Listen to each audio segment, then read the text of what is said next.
finally Abu Zubaydah begins to stir. And I stand up at the foot of his bed. I put my hands on my hips and I'm looking at him. And he's like tied down and he opens just one eye. Of course, he only had one eye, right? He opens his eye and he doesn't look at me. Yeah, he looks at SpongeBob. And his pulse goes from 120 to 220 like in a second. And the machine starts going beep, beep, beep, beep, beep, beep, beep, beep, beep. And then you hear code blue, code blue. And these people rush in. He saw SpongeBob and he knew it was up. He was like, oh my God, the Americans have me. What's up, guys? If you haven't already, please smash that subscribe button and hit that like button on the video. And if you don't have time to watch this episode right now, I'd really appreciate it if you saved it to your watch later playlist on YouTube. Finally, if you'd like to follow me on Instagram or X, those links are in my description below. All right, so John, you and I left off in the last part of the conversation with you going to Greece after you got basically through the school you were put through 8 years into your career to become a clandestine spy at this point. We got to talk all about 9/11 and the aftermath of that and everything you did and what went on in your career. But going to Greece, it's very fascinating to me when you did, because this is before, you know, America's like into the whole Al-Qaeda thing. You guys at CIA obviously knew damn well what it was, but the average citizen had no idea. It was not a big deal. And so the terrorism that people were worried about at the time was, I think to quote George Tenet, like, you know, blow up buildings by day, drink champagne by night. And it was like Eastern European type things. So that's pretty much what you were put in the middle of, right? Yeah, it was very much Euro-communism. Right, Greece had two primary terrorist groups that we were working against: Revolutionary Organization 17 November, which was very lethal, and another group called Revolutionary Popular Struggle that mostly targeted Greek cops and some Greek military people, mostly the cops. But I mean, every Western European country had groups like this. You know, we're talking about Red Brigades and Red Army Faction and Baader Meinhof and Action Directe, and everybody was worried about these. The Provisional Irish Republican Army. Most of those groups were cracked, right, and broken by the late 1990s. In Greece, they were just raging onward. And, you know, they had killed the CIA station chief. They had killed 2 U.S. defense attachés. They had shot and gravely wounded the DEA representative. They shot and killed an Air Force tech sergeant, Ronald Stewart. They killed the Turkish ambassador, the Turkish deputy ambassador. They fired a rocket at the German ambassador, the French ambassador, and then they killed a slew of senior Greek political figures, the minister of communications, who also happened to be the prime minister's son-in-law, the governor of the central bank, the minister of finance, a number of Greek publishers. So this was a group that, you know, every time it would kill, it would become more mysterious to the point where they could carry out an assassination in bumper-to-bumper traffic in rush hour, and nobody saw a thing.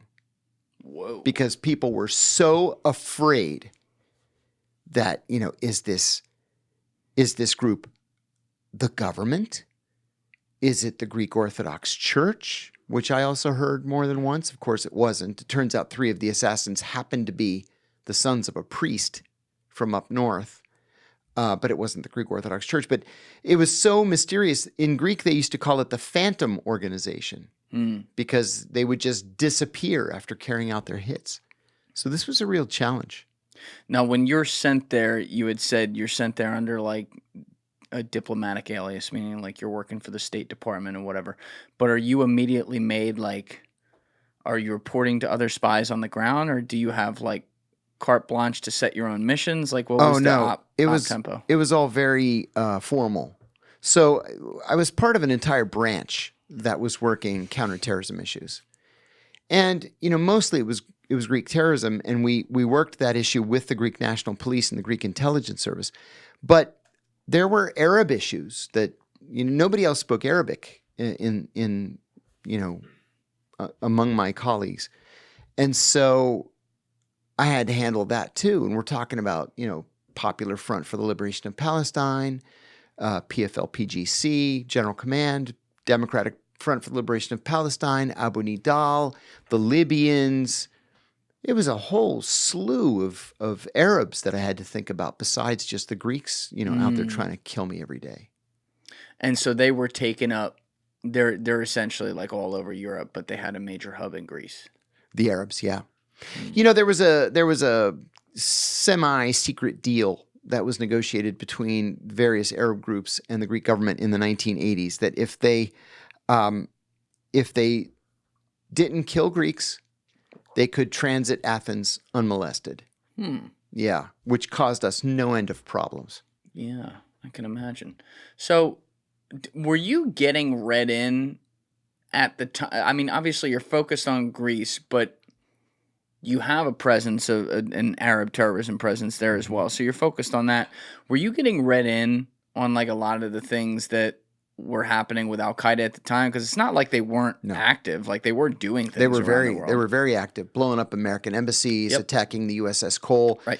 I knew almost nothing about Al-Qaeda when I returned from Athens in the summer of 2000. I was in Bahrain when the OPM sang bombing took place. And that was the first anti-American attack that we were able to attribute to Al-Qaeda. But the name of this group meant nothing to anybody. In Arabic, it means the base, right? Which we didn't even understand what the heck is that supposed to mean. And we knew all about Osama bin Laden. A colleague of mine wrote a paper in 1991 saying Osama bin Laden was the most dangerous man in Saudi Arabia. And I was like, who is this guy? I never heard of this guy. He was just in the early planning stages in 1991. Hadn't even gone to Sudan yet.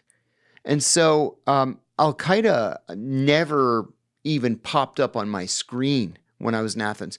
Every once in a while, there'd be somebody in transit, mostly Egyptian Islamic Jihad, because Cairo was only a 1-hour flight from Athens. And so these guys would leave Cairo, arrive in Athens, usually just stay in the transit lounge and then fly out to wherever it is they were going to go. So we would get a warning from, somebody, whether it was a foreign government or, NSA or whomever, that so-and-so was going to arrive in Athens. And we would either go out there or we would ask the Greeks to go out to the airport and just, get eyes on the guy until he got on the next plane. Yeah. But while you were in Athens, like you had some dangerous things happen as well. Yeah. Like you were almost killed. Like, Yeah, how did that go down? Wow, it was toward the end of my stay in Athens, my assignment, and 90% of my time was spent working against 17 November. We were very provocative against 17 November. We were actively running ops against them, and then they would shoot a rocket at the German ambassador or do whatever it is they were going to do, and because Athens was so dangerous at the time, we actually spent more money on security in Athens than any other embassy in the world. Wow. Yeah. It was rated critical threat for counterterrorism. That's how dangerous it was. That's so wild to we hear. spent more in Athens than we spent in Beirut. Yeah, that's how bad it was. So we also all drove armored cars, and I was heavily armed the whole time I was there. I had a 38 on my ankle, a 9mm on my waist, 3 extra magazines in a tearaway fanny pack, and I had a knife in my back pocket. God forbid it came to that. I was going to go down with a fight. Were you good with a knife? Not really. No. I would usually cut myself. It's one of those things. So I had to make the gun work. Yeah. So I was driving an armored BMW 540. It was brand spanking new, and it was the very first 540 in Greece. We couldn't even insure it. We had to insure it through a company in Germany because the Greeks couldn't compare it to anything to insure it. And I had a new neighbor move in. Our backyards touched each other diagonally, right? So he was behind my house and over one. And he was the new British Defense Attaché, Brigadier General Stephen Saunders. And Stephen was a great guy. Life of the party. Everybody loved the guy. And we were at a dinner party one night, and he was making fun of me, but in a friendly way, a joking way. And he was saying, "You Americans, You're so paranoid about security. He goes, this is an EU country. It's a NATO country. What are you so afraid of with your armored cars and your weapons? And Kiss of death. Yeah, I said, you Brits live in a dream world. If you think because they have pretty beaches and palm trees that they're not going to kill you if they have the chance. If they have the chance, they're going to kill you. Well, a couple of weeks later, I accidentally slept through my alarm. And I never, ever did that. Now, in a critical threat for terrorism post, you can't set a pattern. So I left my house every day at a different time, and I took a different route to work every single day. And sometimes that would mean it took me 30 minutes. Sometimes it would mean it took me 2 hours to get to the office.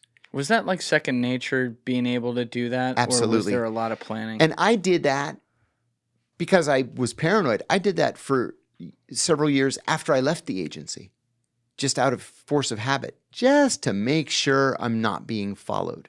And you'd be surprised how many times I actually caught these morons at the FBI later on who think they're so slick and such good surveillance. Anyway, that's a different story. So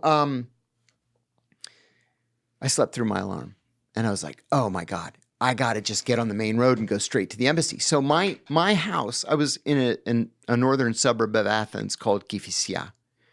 And the embassy was on the same boulevard, Kiriakou Boulevard, which changes names when it gets into the city. But it's literally a straight shot, exactly 10 miles from 4 blocks from my house straight to the embassy, right? The problem is this is a major thoroughfare, right? 6 lanes plus 2 lanes of yeah, that's it. We got it on the map Plus right here. 2 lanes of local lanes on the sides, right? So you're talking about 10 lanes, and they're Jersey barriers.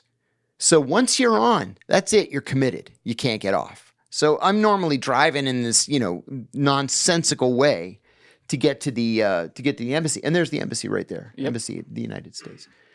So I said, I just got to get on Kiriakou, which I would never do because there's so many cars you can't tell if you're being followed.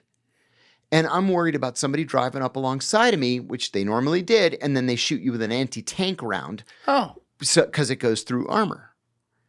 That's what I was so worried about. So I get on, and I'm like, oh my God, it is a parking lot. Like Cairo kind of traffic jam. But again, I'm committed. There are Jersey barriers. So I did another thing that I never normally did. I put on the radio. I never put on the radio because I didn't want to be distracted. You start whistling a song or whatever. You don't notice they're coming up alongside of you with their anti-tank gun, and then you're done. So I put on the radio, and they break into the programming, and this guy says, avoid Kiriakou Boulevard. Yeah, because there's a traffic incident at Relocates. Well, Relocates is the halfway point to the embassy. And I was like, shit. How long am I going to be stuck in this? That's 5 miles of traffic. 20 minutes pass. And the guy comes on and he says, avoid Kiriakou because there's a criminal incident at Relocates. And I was like, ooh, I never heard that before. What kind of criminal incident? So I'm inching my way down the mountain. And then he says, avoid Kiriakou Boulevard. There was a terrorist incident at Relocates. And when he said it, I could see down the hill that the left 2 lanes were closed. There was a white car in the left lane, and they had put police tape around it. And I was like, what the heck is that? So I'm getting closer to it, and I see the license plate, and it started with the letters YBH. Well, because Athens was so dangerous, we couldn't have diplomatic license plates, right? And the Greeks, in their infinite wisdom, gave everybody in the American embassy license plates that began with YHB. God. And I said, oh my God, they killed some poor Greek thinking that it was us because YHB, YBH. Yeah. And then I said, no, wait a minute. The British embassy is YBH. And Stephen Saunders drives a White Rover. So I called the station and I said, hey, I think Stephen Saunders was just assassinated. He said, what are you seeing? I said, I'm on KFCS. I'm looking at his car. I'm sure it's his car. There's blood everywhere. And the driver's side window is shot out. So he calls the British embassy. And this woman says, oh, I'm sorry, Stephen's not in yet. Oh. And he's like, no, listen. We think he's been shot. They're like, oh my God. They start calling the hospitals. He's at the He's at the Red Cross hospital. And he died 45 minutes later. So he's stuck in traffic. They drive right up alongside him. They shoot him with this anti-tank round. It blows his right hand completely off. And then with the window shattered, driving a non-armored car, they shoot him 3 times in the chest with the same 45 that they used in all of their assassinations between 1975 and 2002. The And Welch 45. This is the guy who the week before is telling you, what are you worried about? He was laughing at me, and I laughed at him, and I was like, you're nuts, man. I'd rather be in my armored car than in your rinky-dink piece of junk. Oh my And God. we laughed. We laughed. His wife was what turned this whole thing around, because she immediately went on Greek television and she said this was not an attack against Stephen. It was not an attack against the British embassy. This was an attack against the Greek people. This organization is not a political organization, nor is it a phantom group. It's a gang of criminals, and they're committing crimes against the Greek state. And for the first time since 1975, public opinion began to change. Wow. Yeah. He had 2 little girls at home, and it was just... That's horrible. It was just awful. But anyway, what 17 November normally did was they would drop a manifesto at the site of the hit. They didn't drop the manifesto this time. Rarely they would mail the manifesto to one of the leftist newspapers, or they would put it in a trash can and then call a leftist newspaper and tell them where they could go get it. This time they let several months pass. Stephen was killed in April. I think it was April 22nd, I think. 99? 2000. Okay. And so August of 2000, I go into the office and my boss comes in and he goes, did you see the manifesto? I said, oh no, I didn't know that they had sent it. And he said, they're talking about you. I said, about me?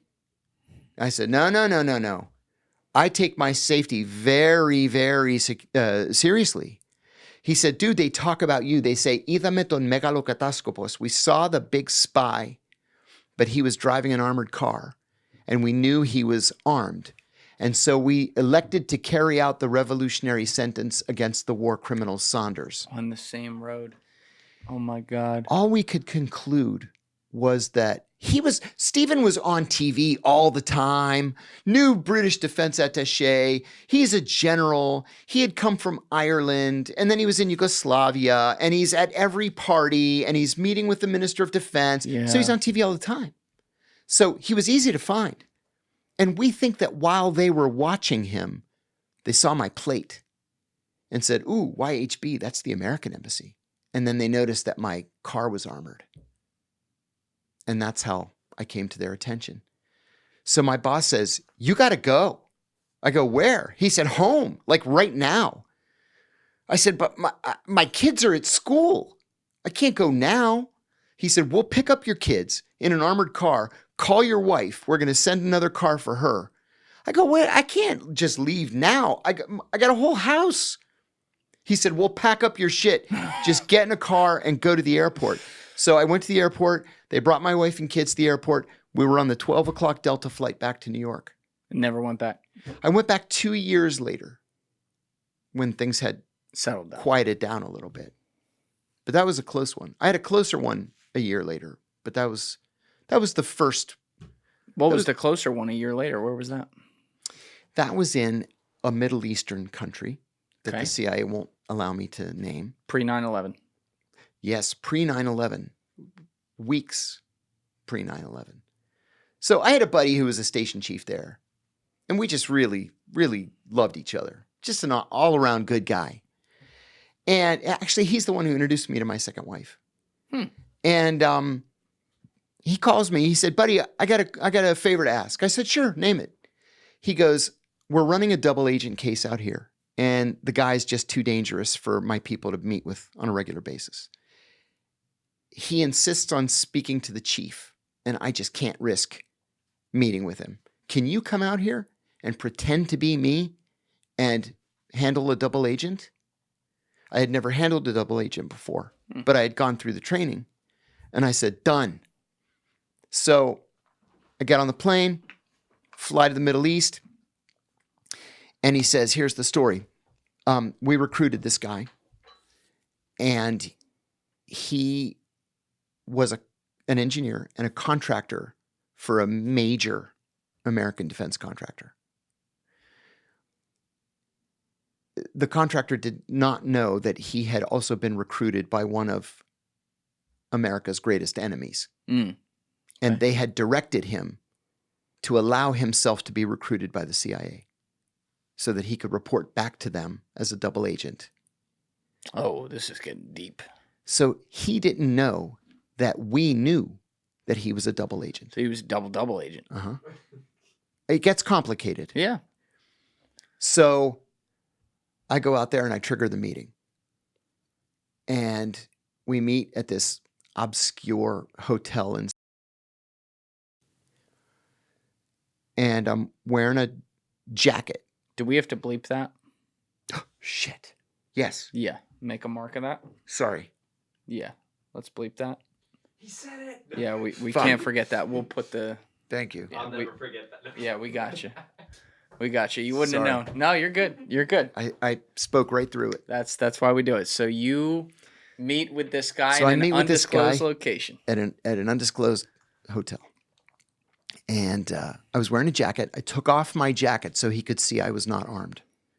And I said, "Listen, since this is our first meeting, we need to talk about some of the basics."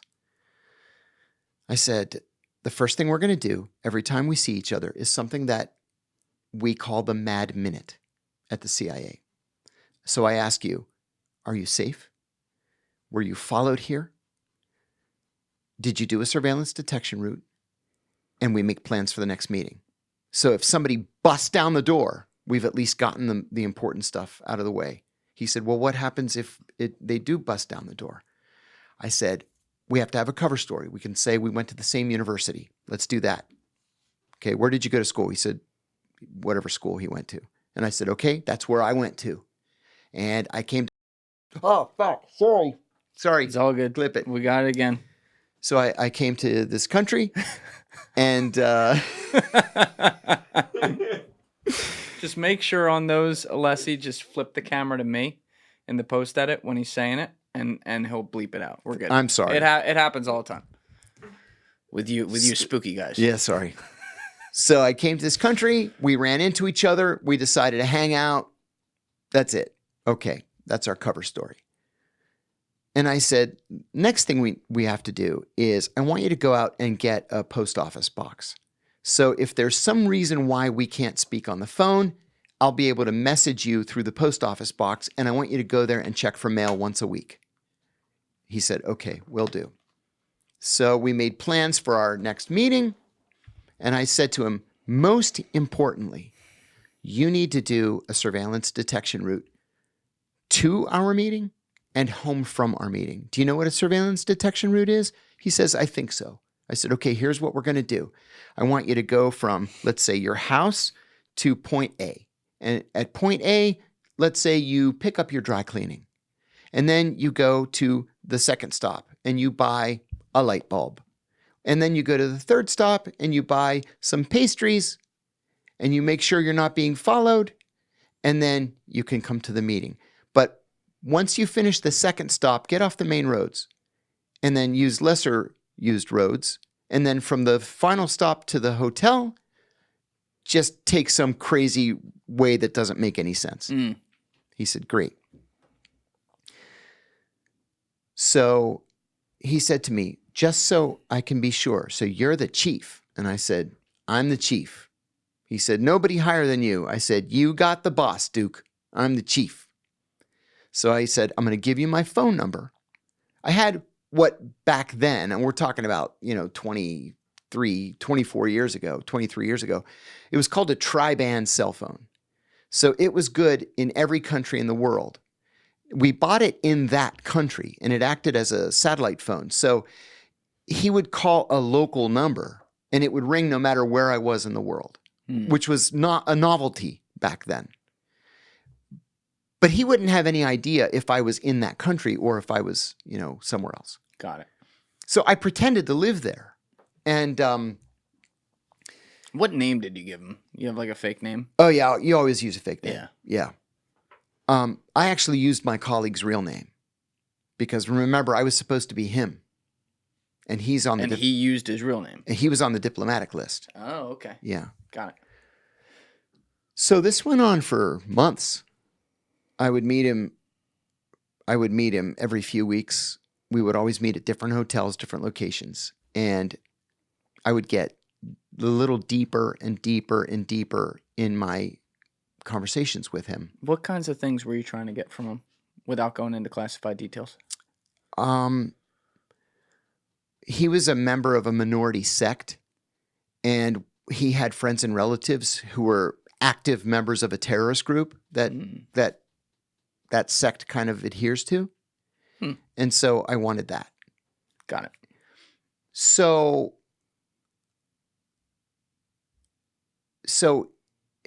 he would never, ever, ever do surveillance detection routes. He would get in his car, drive directly from his house to the hotel.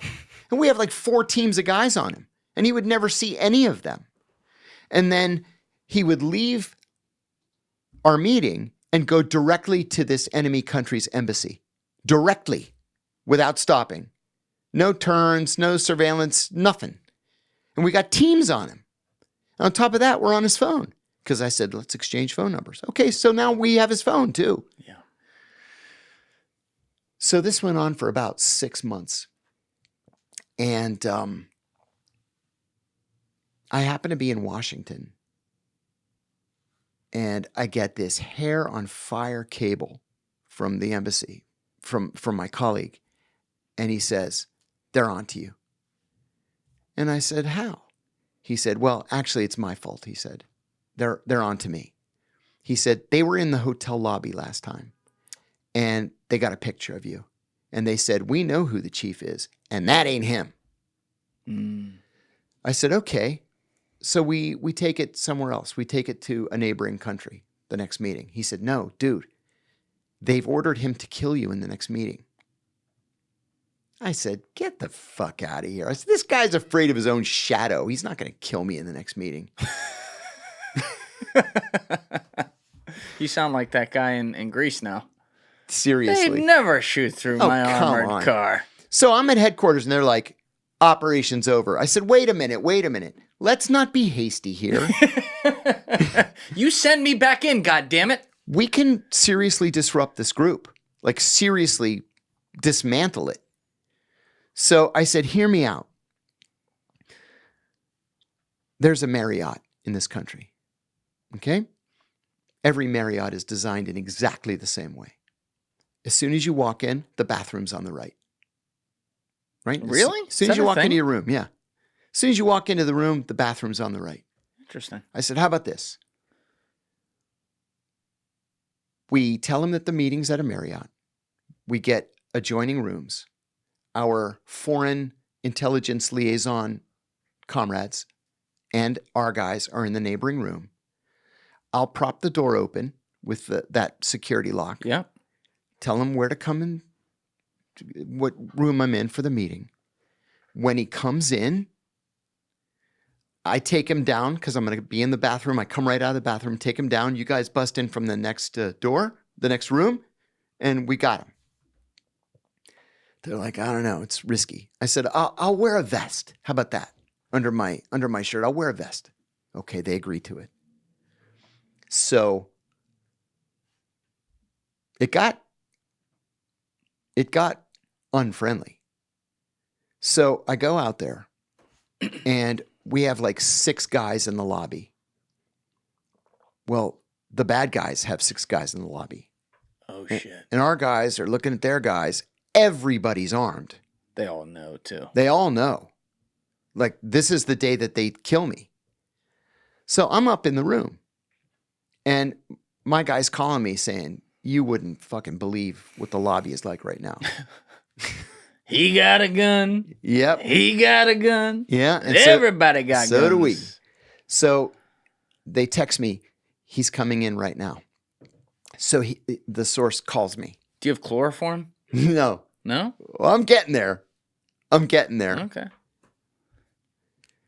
No, we had Demerol, injectable. Yeah, it works. So he calls me, said, I'm here. I'm in the lobby. I said, come up to the 8th floor. So he comes up to the 8th floor, and I'm there in the elevator lobby. And I give him this big bear hug, and I pat him down. And he's nervous, really nervous. And I said, come with me. Come on, we're gonna walk. We're gonna go to the stairwell. So we go to the stairwell. Well, the 8th floor was the top floor. And I go, we're gonna meet on the roof today. He's like, what? I said, we're gonna meet on the roof. No, I'm not gonna go on the roof. I said, sure you are. Come on, let's go. We're gonna go up the roof. He's like, no. I go, yeah. Up. He gets nervous to the point where I think he's going to start crying. And I said, what's going on? I thought we were friends. I'm not going to the roof, he says. And I said, oh, yes, you are. So I push him to go upstairs, and he starts to cry. I said, what is your problem? He said, I don't want to go to the roof. I said, all right. He thought you were going to see if he could fly. Mm-hmm. That's exactly what he thought. So I said, all right, go to the 4th floor and call me from there. He goes down to the 4th floor. I go back to the room, which is on 6. And he calls me. He said, I'm on the 4th floor. I said, come to 612. So he takes the elevator, comes to 612, knocks on the door. I say, come in. He walks in. I come out of the bathroom. I bear hug him. I take him down to the ground. Our guys and the liaison guys bust in from the other side, and I'm sitting on him. I have him pinned. And I said to him, do you think I am so fucking stupid that I don't know that you came here to kill me today? Do you think I am such a fucking amateur that I don't know exactly who you are and what you came here today to do? He goes, fuck you. Like that. He goes, fuck you, I'm not afraid of you. I said, no, but you're going to be plenty afraid of my friends. And then bang, they give him the Demerol. He's out. Well, listen, one of the dirty little secrets of the hotel industry is that people die in hotels every single day. Mm-hmm. Right? So we put him on a gurney, we cover him up, we take him out the back door into an ambulance and drive away. In the meantime... Right to Guantanamo? No. No. He probably wished he was in Guantanamo after what he got. Yeah. I'm getting text messages from my buddies in the lobby, like, these guys are starting to freak out. And they're speaking in their language, like, where is he? It should have been done by now. Why hasn't he checked in? What's going on? They're saying that blatantly, even though they know your 6 guys are there? In their language. So they don't think our guys speak their unusual language. The chances that 1 out of 6... I know, right? Come on. Stupid. Yeah. Stupid idiots. Amateur hour. Yeah. We take him to the intelligence service headquarters. And when he wakes up, he's tied to a chair. Oh. So I'm standing there and I said, buddy, this can be easy or it can be terrible. You hit him with the Abu Zubaydah line. Mm-hmm. I said, where are the weapons? Fuck you, I'll never tell you anything. I said, if you want to live, you're going to tell me where the weapons are. I'm not talking. Our colleagues beat the living snot out of him, and he just would not talk. So I said, or one of the liaison guys said, we need to get into his house. And I said, okay, I know where he lives. But he's got a Filipino maid, and she never leaves the house. And they're like, oh, then we can't go in the house because this has to be totally secret. So I said, well, let's just say there's a gas leak, and we'll evacuate everybody. And he's like, we don't have gas lines in this country. We use propane. I go, okay, well then let's just bring a big 18-wheeler full of propane and we'll spill it on the ground and we'll declare an environmental disaster. And so an hour later, there's this 18-wheeler driving down a road and we pull in front of his house. There's this big wheel on the back and I'm going like this and this propane spilling all over the ground. And we're like, oh, it's an environmental emergency. And we close the propane and then we evacuate. It was like 6 houses on a cul-de-sac. We evacuate all the 6 houses. So we go into his house. He's got a safe, a big safe in the house. And I was like, this is it. It's the weapons. So we have a locks and picks team on standby. So they come 20 minutes or so it takes them to finally pop the lock. And it's empty except for a map. There's a map. And it's got an X, like, the weapons are here, X. I'm serious. It was nuts. Were you looking for biological weapons? No, just weapons. Okay. So it's about 25 miles south of where we were, and it was out in the desert. So we go down there, and there's a bunker just dug in the ground. And all of the weapons are in there, like enough for a small army. Whoa. So we confiscated them. Our partners destroyed them. He was convicted of terrorism and given a life sentence. And our enemies were none the wiser. Whoa. Yeah. And then I flew back, and I've never been back to that country again. And this is in the weeks leading up to 9/11. Yeah, this was like 3 weeks before 9/11. That's wow. Yeah. So I got a nice award for that operation. That worked out well. I'll bet. Yeah. Yeah, you were on your game for that one. I was. You had said, though, in Greece, you weren't being read in on any Al-Qaeda stuff or whatever. Not a word. But when you got back from Greece, when they sent you home from there, you were at Langley, right? Mm-hmm. Okay. And I'm like, what is this Al-Qaeda everybody's talking about? Now they start telling you all about it. Yeah. And I remember there was some terrorist attack. I don't remember which one it was, but I was like, Kenya? It may have been. It was in that period between the summer of 2000 and the summer of 2001. And I was like, oh, this is what everybody's been so worried about. Like, yeah, this is bad. Yeah. But then I just continued to do Greek stuff until the shit hit the fan. Oh, you were? Yeah. But how'd you end up in the Middle Eastern country? As a favor to my buddy who was the station chief. That's it. That was it. You weren't actually. No, he's like, Kiriakou would be good for this. I can trust him to do this. Right. Mm-hmm. Okay. And it was that whole, good cop thing again. Yeah. Mm-hmm. So that's a few weeks before 9/11. Mm-hmm. You come back to the U.S. after that? Yeah, I came back to the U.S. And where were you on 9/11? I was at headquarters. It sounds quaint now, but the government printing office, GPO, they're up on Capitol Hill. The government printing office was publishing a compendium of declassified cables, and it was called Foreign Relations of the United States, Athens, Ankara, Istanbul, Nicosia, 1947 to 1969. I still remember it. Mm-hmm. The problem is there were 3 cables among the thousands of cables in that giant volume that outed 3 agency sources who were still alive. So we asked GPO to stop printing, and they were like, nope, act of Congress, got to print. So I called the White House, and I said, I need an appointment with Condoleezza Rice. This is on 9/11? On the morning of 9/11. Oh, my God. We got an appointment with Condoleezza Rice at 9 o'clock that day. So I went over to Cofer Black's office. Because tell people who Cofer Black is. Cofer Black was the chief of the CIA's Counterterrorism Center. Yeah. Connie Rice didn't know me from anywhere.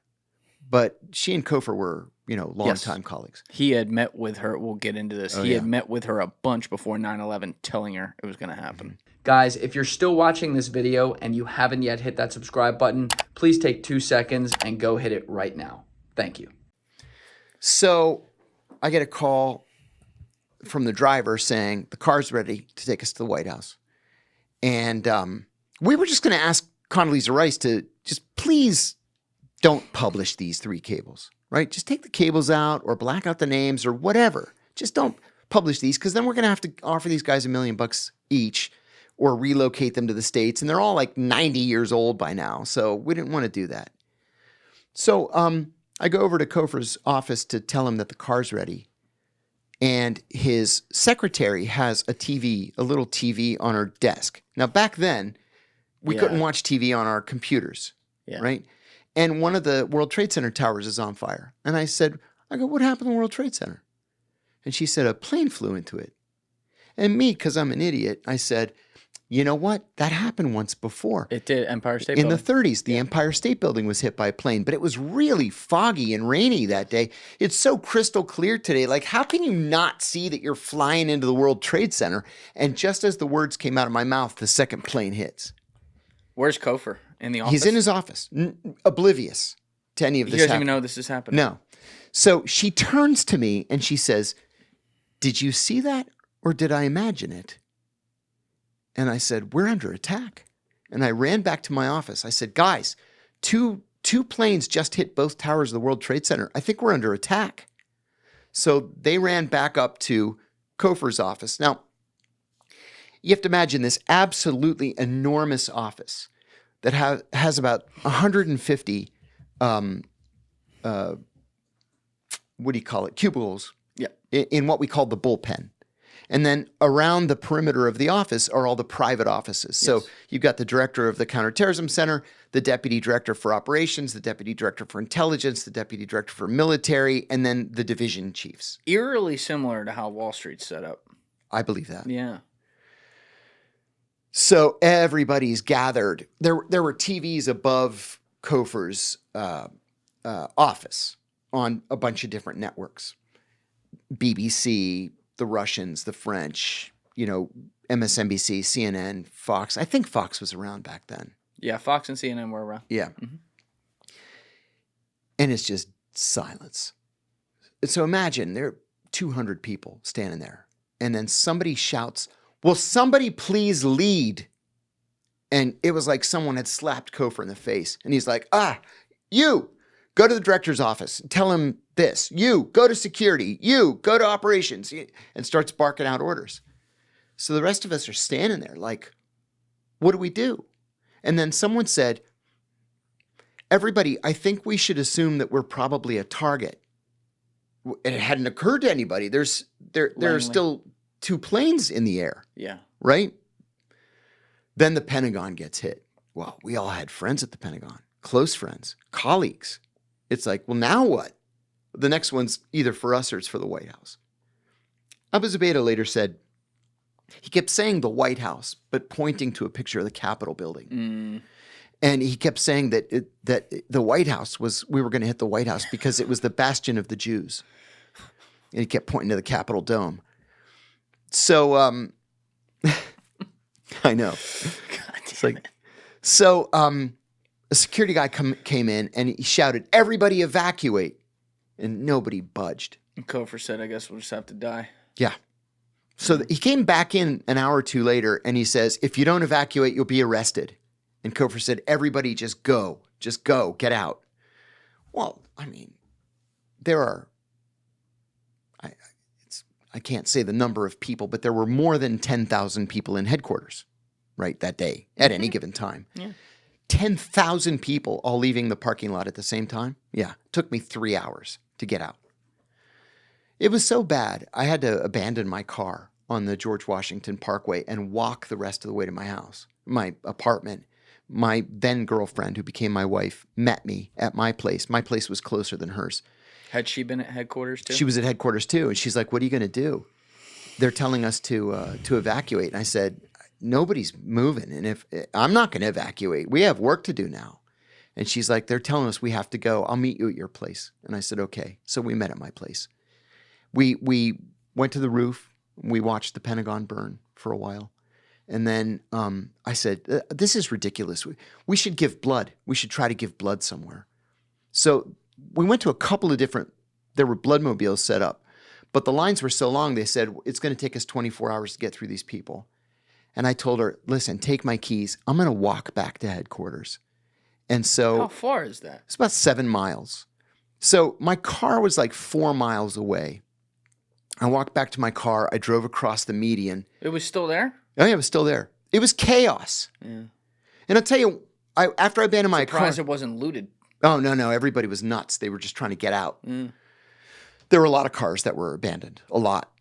And so I knew it was bad when, after I abandoned my car, I got to the Teddy Roosevelt Bridge, and I saw the White House's director for Middle Eastern Affairs walking with no shoes, like to evacuate. I was like, are you kidding me? It's that bad. The White House evacuated. Like, how can that be? Yeah, they've got underground bunkers. Shouldn't evacuate. Yeah, they have underground bunkers. So I walked back to my car. I went back to headquarters, and I didn't leave for 4 days. I just slept underneath the desk, balled up my jacket and used that as a pillow. And I say in my first book too, it got so bad where, after lunch, it's like whatever it is, 4 o'clock. They lock up the cafeterias. The cafeterias at the time were contracted out to Marriott. I forget the name of the Marriott catering sub. Saga was the name of it back then. Saga. Disgusting food. And they would put a chain and a lock on the cafeteria doors. So we got bolt cutters and we cut it open. We looted all the food. We turned everything on and we cooked all the food and we just laid it out on these folding tables in the hallway. And people just grazed for the next 4 days. We ended up cutting a check to the Marriott to pay for all the food we took. How many people like you came back? Hundreds. Hundreds. Hundreds. But like not 50% of the agency. Oh, no. Not even close. close. Only counterterrorism and Middle East ops. Okay. Everybody else bugged out. So those 4 days, take me inside of those. What were you guys doing? Name traces. Every station on the planet was sending requests for name traces. Hey, I just heard a rumor, some guy named Mohammed Abdullah, he might be a terrorist. What can you tell me about him? I'm being general here, but thousands upon thousands of name trace requests. And then we started trying to come up with operations to hit these guys. And you're working 19, 20-hour type days. Oh, yeah. Yeah. Oh, now, yeah, it was incredible. Obviously, like, there's overload. You guys are in full, like, game response mode and everything. But in those 4 days, are there any little pockets of, I'm talking 5 minutes of time in there where, I don't know, you're around the water cooler with people and you are processing, like, talking human to human about what's happening and not necessarily just, oh, did you find this terrorist or whatever? Right. Was there any of that? Yeah. There was a lot of crying. There were some spontaneous resignations. There was a woman I worked with for years when I was in the Directorate of Intelligence. She was a branch chief in the Counterterrorism Center on the analytics side. And she was so panicked when the first tower hit, she got under her desk. And she wouldn't come out from under the desk. Then when the second tower hit, she grabbed her purse and took off. And every single one of her analysts went to Cofer Black a couple days later and said, we don't have confidence in her leadership. And she was asked to resign. Whoa. Mm-hmm. Now, what was Cofer like during these days? Because he was one of the guys who was an architect of what became the paramilitary response mission, and obviously was pretty legendary for that. But how much did you have any one-on-one time with him at all during this? I did, multiple times. He had to be pretty pissed. He was pissed. Pissed is an understatement because he had been screaming from the rooftops that this was going to happen. Yep. And nobody would listen to him. And it wasn't just Cofer. It was George Tenet and it was Dick Clark as well. Dick Clark was the counterterrorism czar at the NSC. He was a Clinton holdover. And the Bush people just kind of sidelined him and didn't pay any attention to him. They're like, this gay guy yelling about terrorism. China is the threat. I remember that coming from the Bush people from the get-go. It was about China. Like, you agency people, you're all obsessed with these semi-literate Arabs. It's China that's going to be our problem. And so Kofor, I got to say, I probably disagree with Kofor on 99% of issues. Kofor was a genuine hero in those days after 9/11. A genuine hero. He became kind of a wartime commander and one that you could respect and follow. Now, the whole paramilitary thing, I think, was a grave mistake. Really? I do. Really? In Afghanistan? Yes. Why? Because that's up to the military. They're trained to do that. Let the military do what they're good at doing. But the military was involved with that. I know guys who were involved. They were on loan to the CIA. They were CIA-run operations. For example, Ground Branch, Air Branch, all those guys, even if they're active duty, they're seconded to the CIA. That's right. That's a mistake. Why? Wait. Hold on 1 second. I shit on pretty much everything we did as from a strategy standpoint. Not our guys who were over there, but from a strategy standpoint, from suits in Washington, D.C., in the global war on terror. Like, we fucked everything up. The one thing I've always cited as an incredible, like, modern military masterpiece, which was run by the CIA in this case, was the paramilitary response in Afghanistan. You're the first guy I've ever heard. I think it was a mistake. The mission of the CIA is to recruit spies to steal secrets, and then to analyze those secrets to make the best informed policy possible. If you're going to do paramilitary organizations, why have the para in front of it?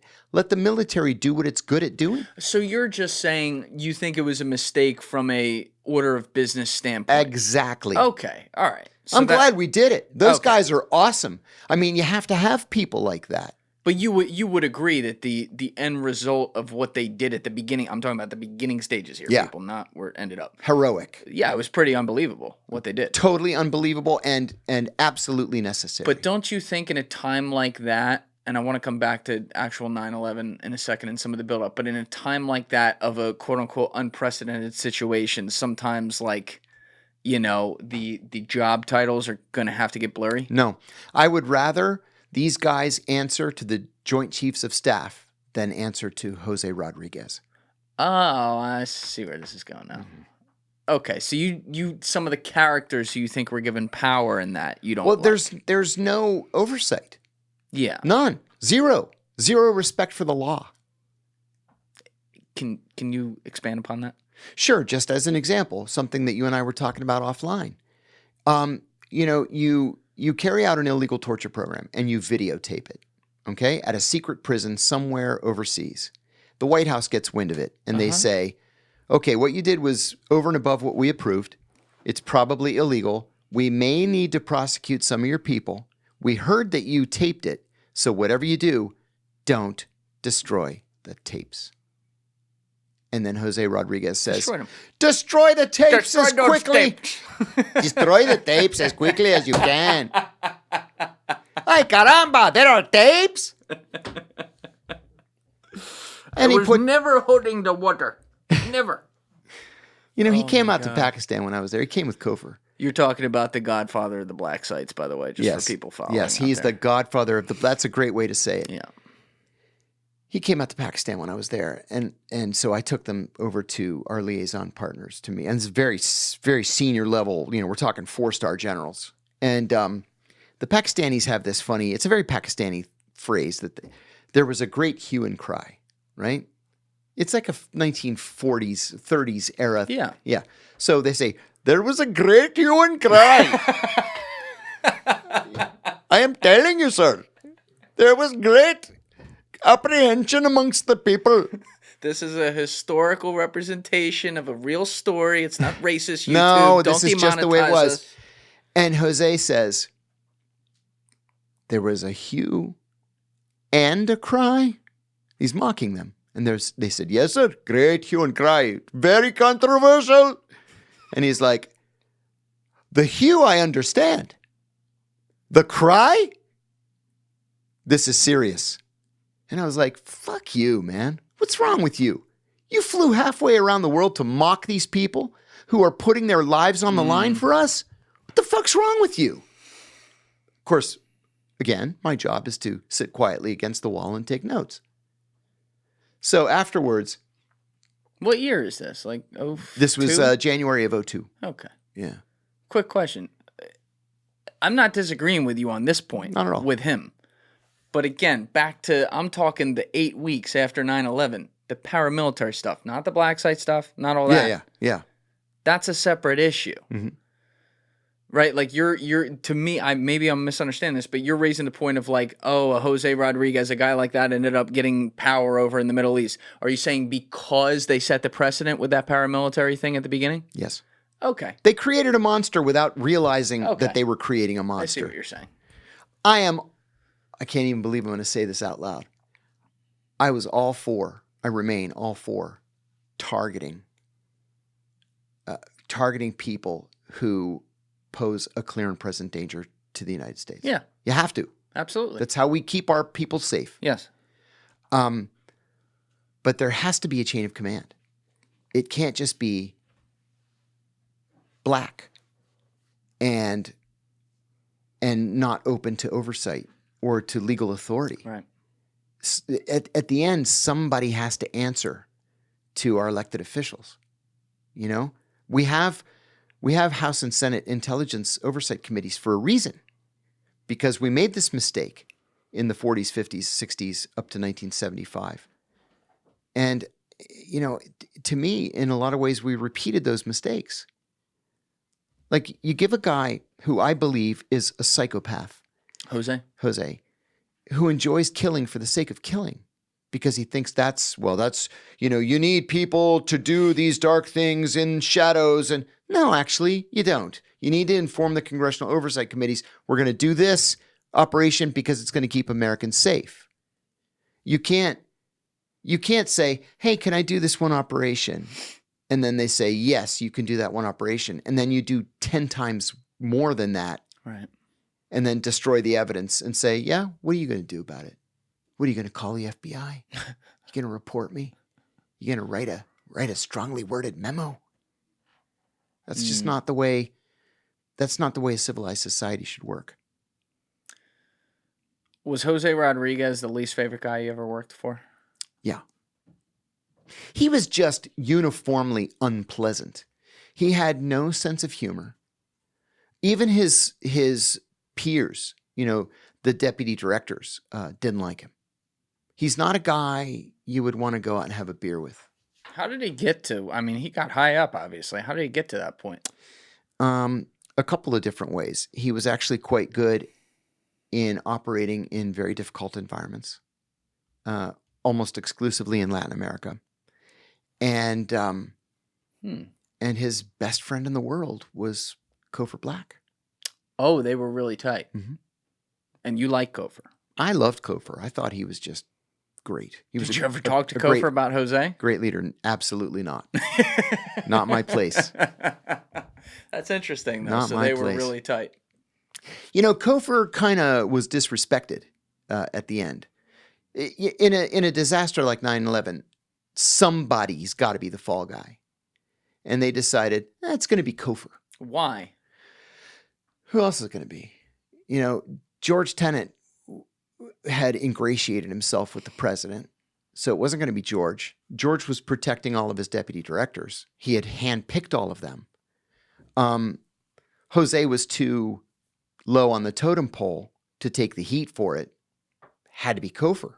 What about Alex Station? What was the guy? Bill? What the hell was Mike his Schroyer. name? Mike Schroyer. Yeah. 2 Junior. And Alex Station was saying from the very beginning, they're going to attack us. They're going to attack us. Yeah. Why is nobody paying attention? They're going to attack us. I said in my first book, July the 6th, 2001. That's right. Right? July the 6th, 2001. They're coming. Yeah. I am entertaining a group of Middle Eastern intelligence officers. We all did this, right? You have this delegation come literally every single day. I had this delegation come from a friendly Middle Eastern country, all mid-level guys. They're all majors and colonels. And what you do is you give them a day of briefings. You take them to lunch in the director's dining room, which Hit them with a tracking nano chip. right?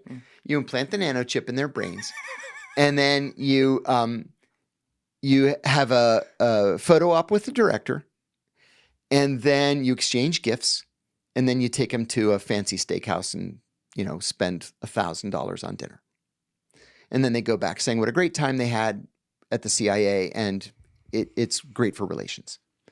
So that day, I was entertaining this group from the Middle East, and I had scheduled a full day of 30-minute briefings on all these different global issues.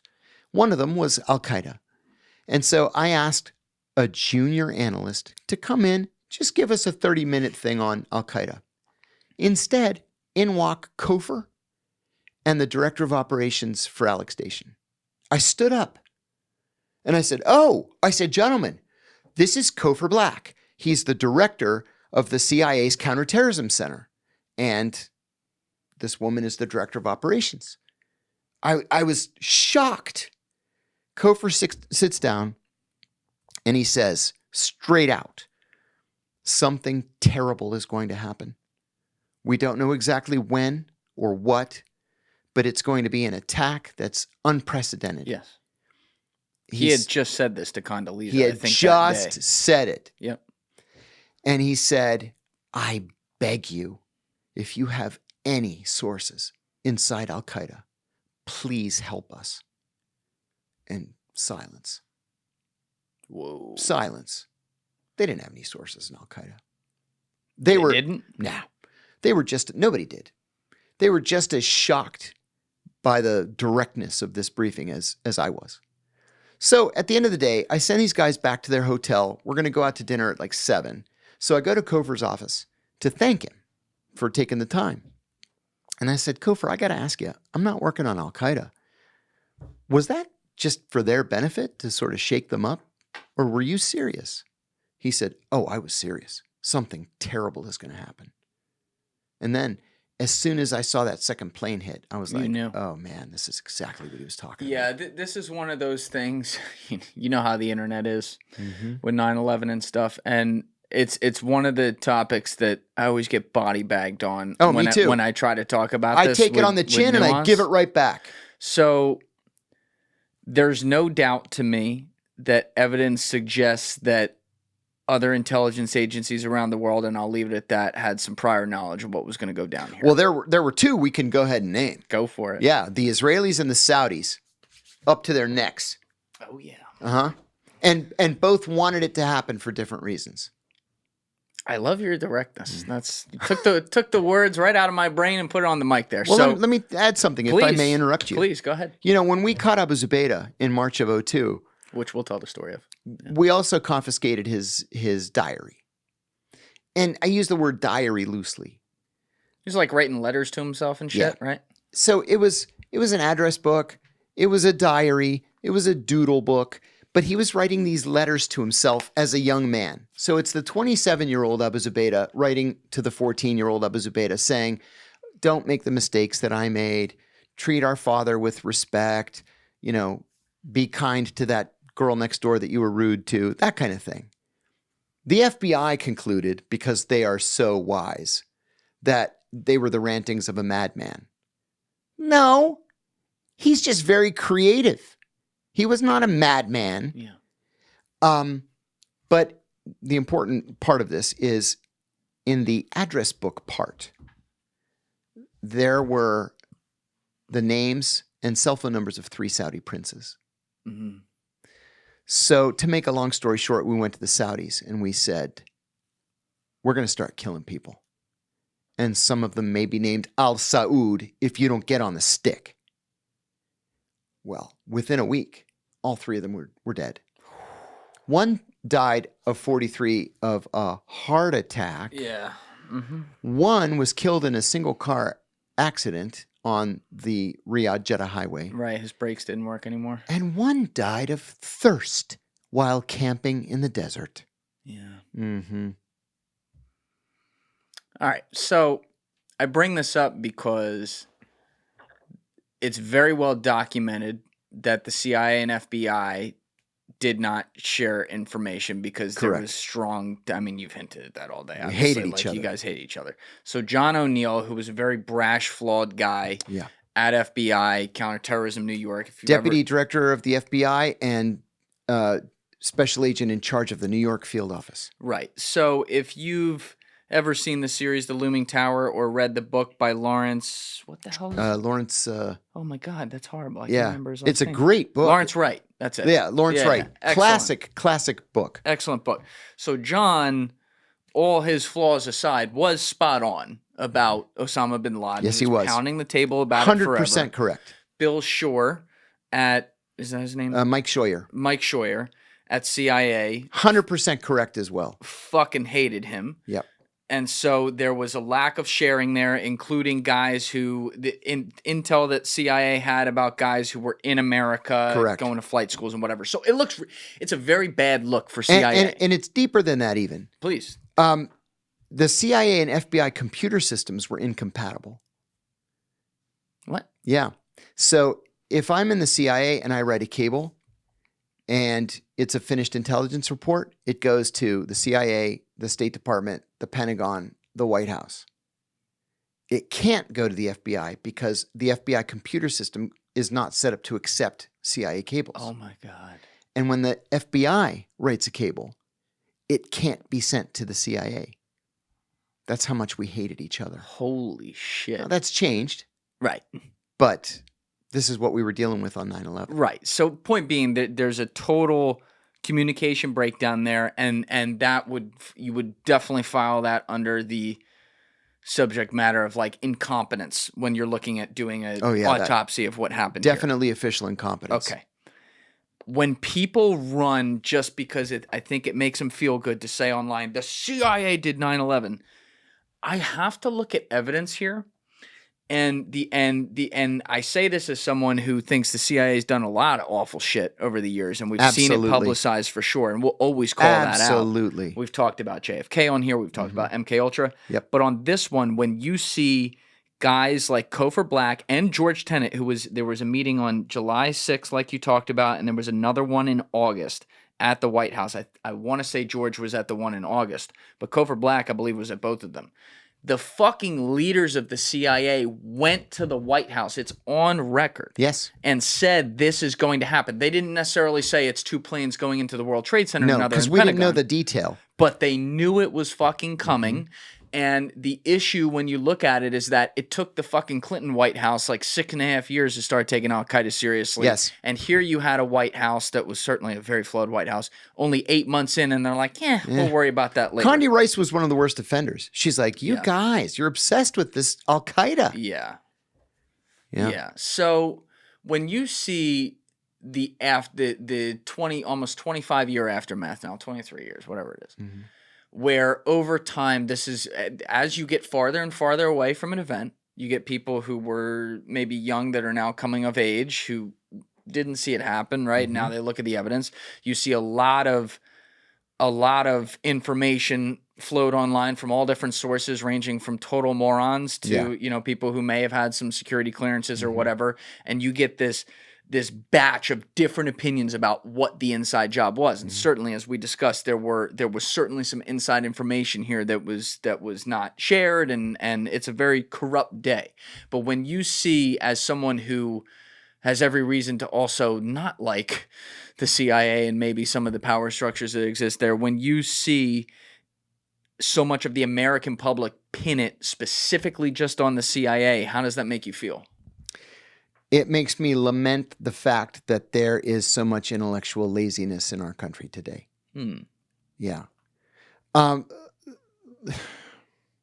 Listen, the CIA, to echo your comment just now, the CIA has done some awful shit over the course of its history from 1947 onward. Murdering 3,000 Americans in one day is not one of those things. No, we can blame, listen, Al-Qaeda did this. We can also blame the Saudi government. I believe the Saudi government, or elements of the Saudi government, elements of the Saudi royal family were involved in this up to their necks. The Israelis probably had advanced warning that this was going to happen and decided not to tell the United States because they wanted us to go to war with the Middle East, right? It makes them stronger. That's right. So they had a vested interest in the U.S. being attacked that day. But there was no nanothermite in the paint. There was no controlled demolition. It wasn't the space aliens or the lizard people, which I've actually been told multiple times. Yeah.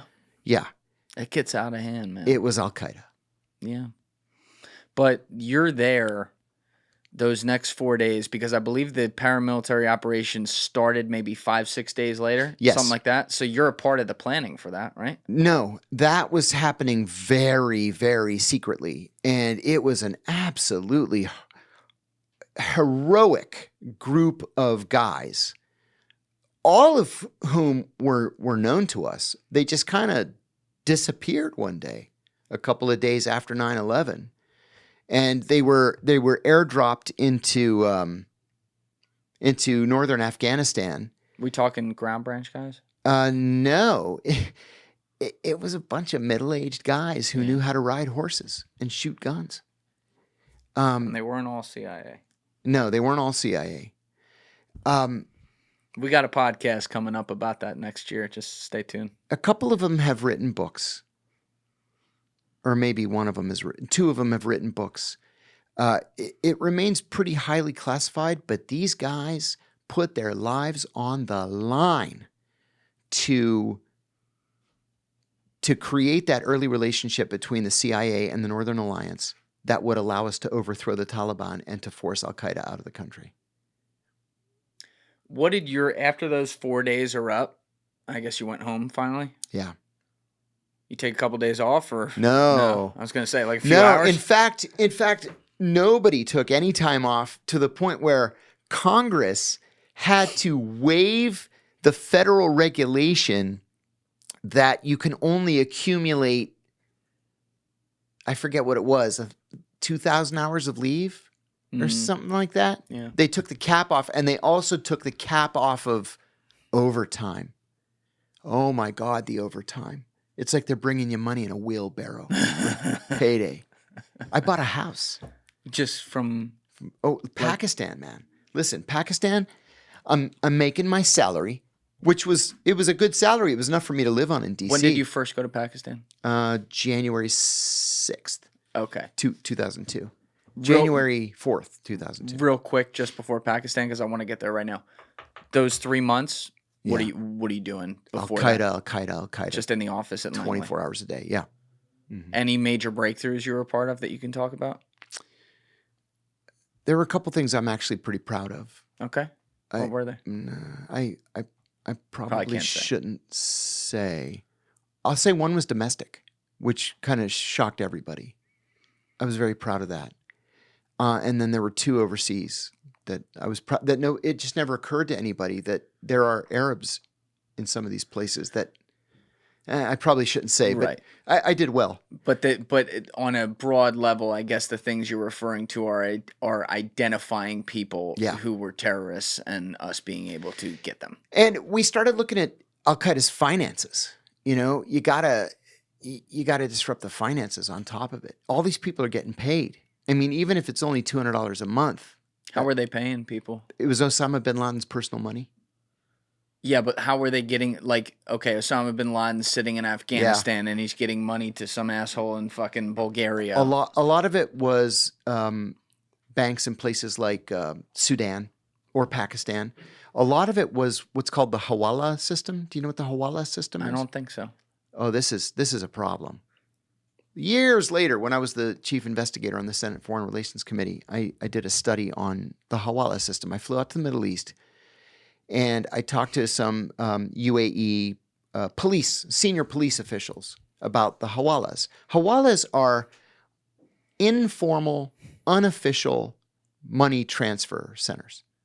So when I say informal and unofficial, what I did, just to test it, was I walked into a little grocery store, like one guy selling some fruits and vegetables. And I said, I want to send $50 to the United States.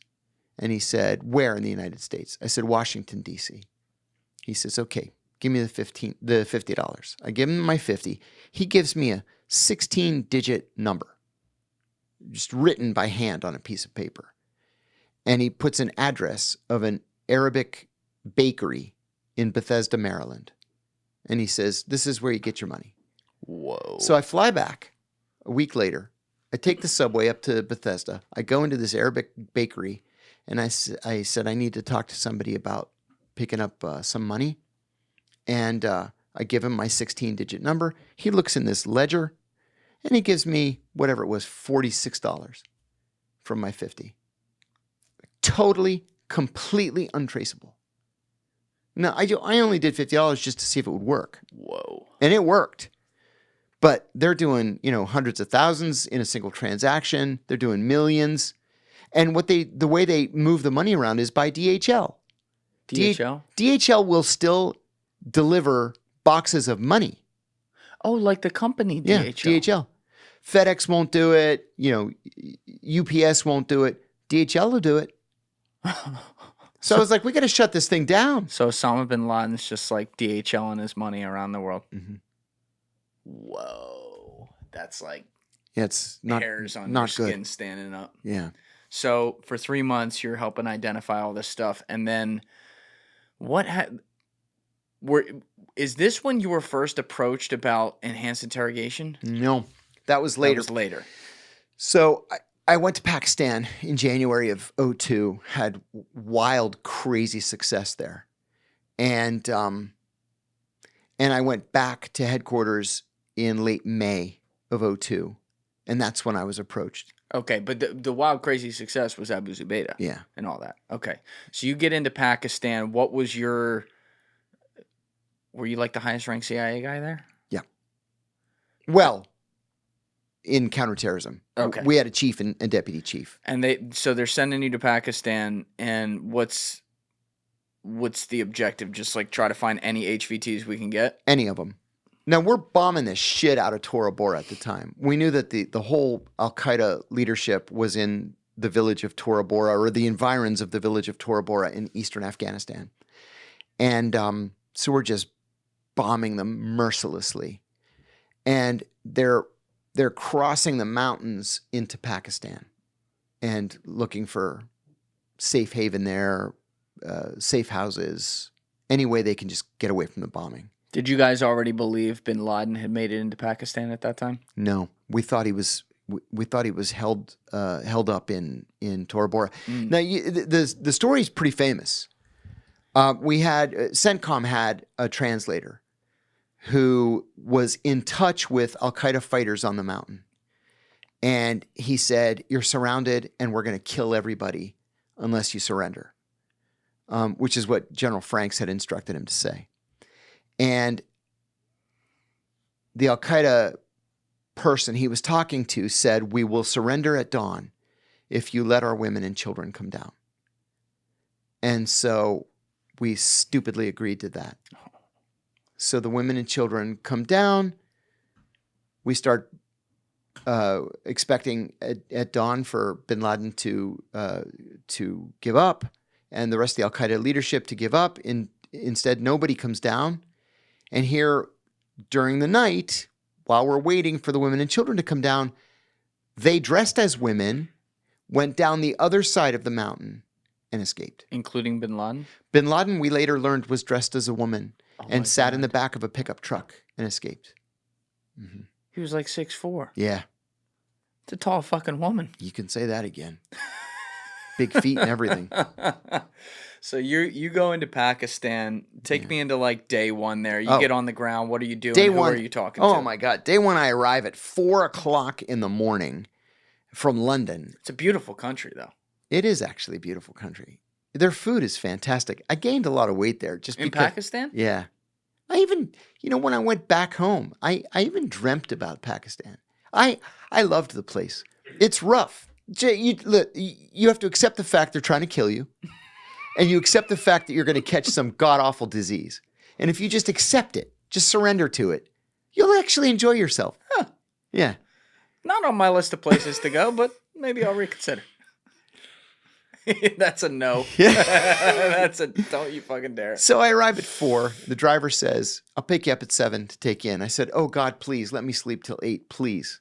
Pick me up at 8.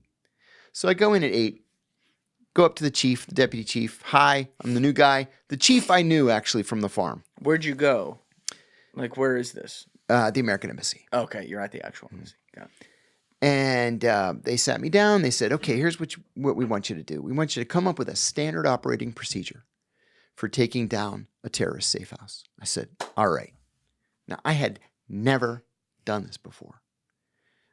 In my training, I had been trained to recruit spies to steal secrets, to develop sources of information, not to kick down the door of a safe house and grab everybody and put them in flexi cuffs. This is new to me. So I went back to my office with a legal pad. And I'm thinking, how do I take down a terrorist safe house? Well, number one, I would want it to be dark. So I wrote 0200 at the top of the paper. And I thought I would need stuff. Like I need battering rams and guns and ammunition and night vision goggles and secure communications, and, I made a long list of stuff. I went to www.galls.com, GALLS.com. It's a police supply warehouse in Kentucky. And I ordered everything I needed. And I put it on my credit card. Wait, you paid for it? Sure. And then I just reimbursed myself. Oh, okay. Yeah. That works. All this shit came in a giant crate like a few days later, except the secure comms I got from headquarters. And I had an unlimited budget. Quite literally, it was unlimited. So I figured 9/11 is still an open criminal investigation, and as much as we might hate to do it, we got to invite the FBI to be there with us. And then, this is Pakistan, so we probably have to invite the Pakistanis since it's their country.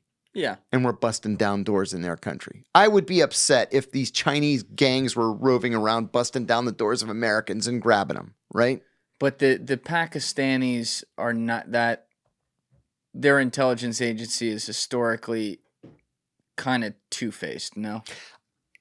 Very much so. But that's kind of the good part. Mm. There are two very distinct factions within the ISI, right? The one I dealt with were all trained at Sandhurst, the British West Point, spoke English fluently, absolutely fearless, would happily give up their lives for the mission. The other faction had long beards, walking around, Bismillah ar-Rahman ar-Rahim, Alhamdulillah, Malik Yawmiddin ar-Rahman ar-Rahim. Yeah, you don't want to deal with those guys. Those guys are going to cut your throat as soon as you turn around. So I'm going to deal with these good guys. The other guys, I'm just going to, for the time being, I'm going to pretend they don't exist. Got it. Right? We can work against them later. So you have your choice. Yeah. So I'm working just with the counterterrorism guys. So I get a tip with a little address, right? I call the Pakistanis. I go downstairs to the FBI because they're on a different floor. And I said, hey, I got a tip. We got an address. Let's hit this place 2 o'clock. We'll see how we do. 2 o'clock we go. It's two CIA, 2 FBI, 2 ISI, and then a contingent of local Islamabad police who are seconded by the ISI, just to make sure, we're all safe. So we take this battering ram that I got from Kentucky. Bloop. We bust the door down. And there are these 2 kids in there. One's 18, one's 19, and they start bawling. They were from Tunisia. And we cuff them. And one's like, can I call my mother? I'm like, no, you can't call. You're under arrest. You can't call your mother. The other one's like bawling. And I said to my colleague, this is the fearsome Al-Qaeda. This is what we're so afraid of. They're fucking children. Like, maybe this is just a fluke. So we took him to the Rawalpindi jail, just locked him up.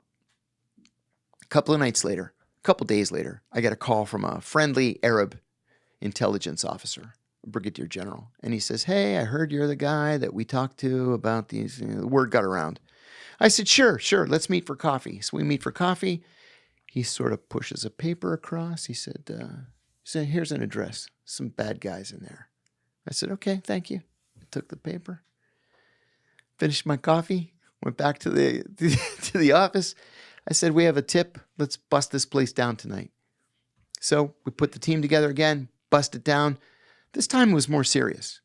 We got a couple of members of Egyptian Islamic Jihad, which is the group that killed President Anwar Sadat. Oh, wow. And then merged with Al-Qaeda in 1995. So they were still their own entity, but they're like a subsidiary kind of. Exactly. Okay.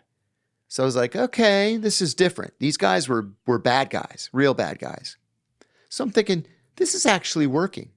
So every couple of nights, we would bust down the door of some house, grab 2, 3, 4 guys, whatever. Sometimes we would do 2 in a night.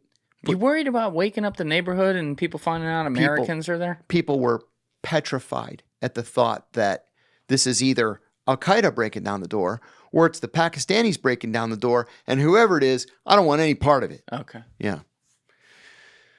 And then in February of 2002, we work 7 days a week, right? And usually 14 to 16 hours a day. The weekend in Pakistan is Friday and Saturday.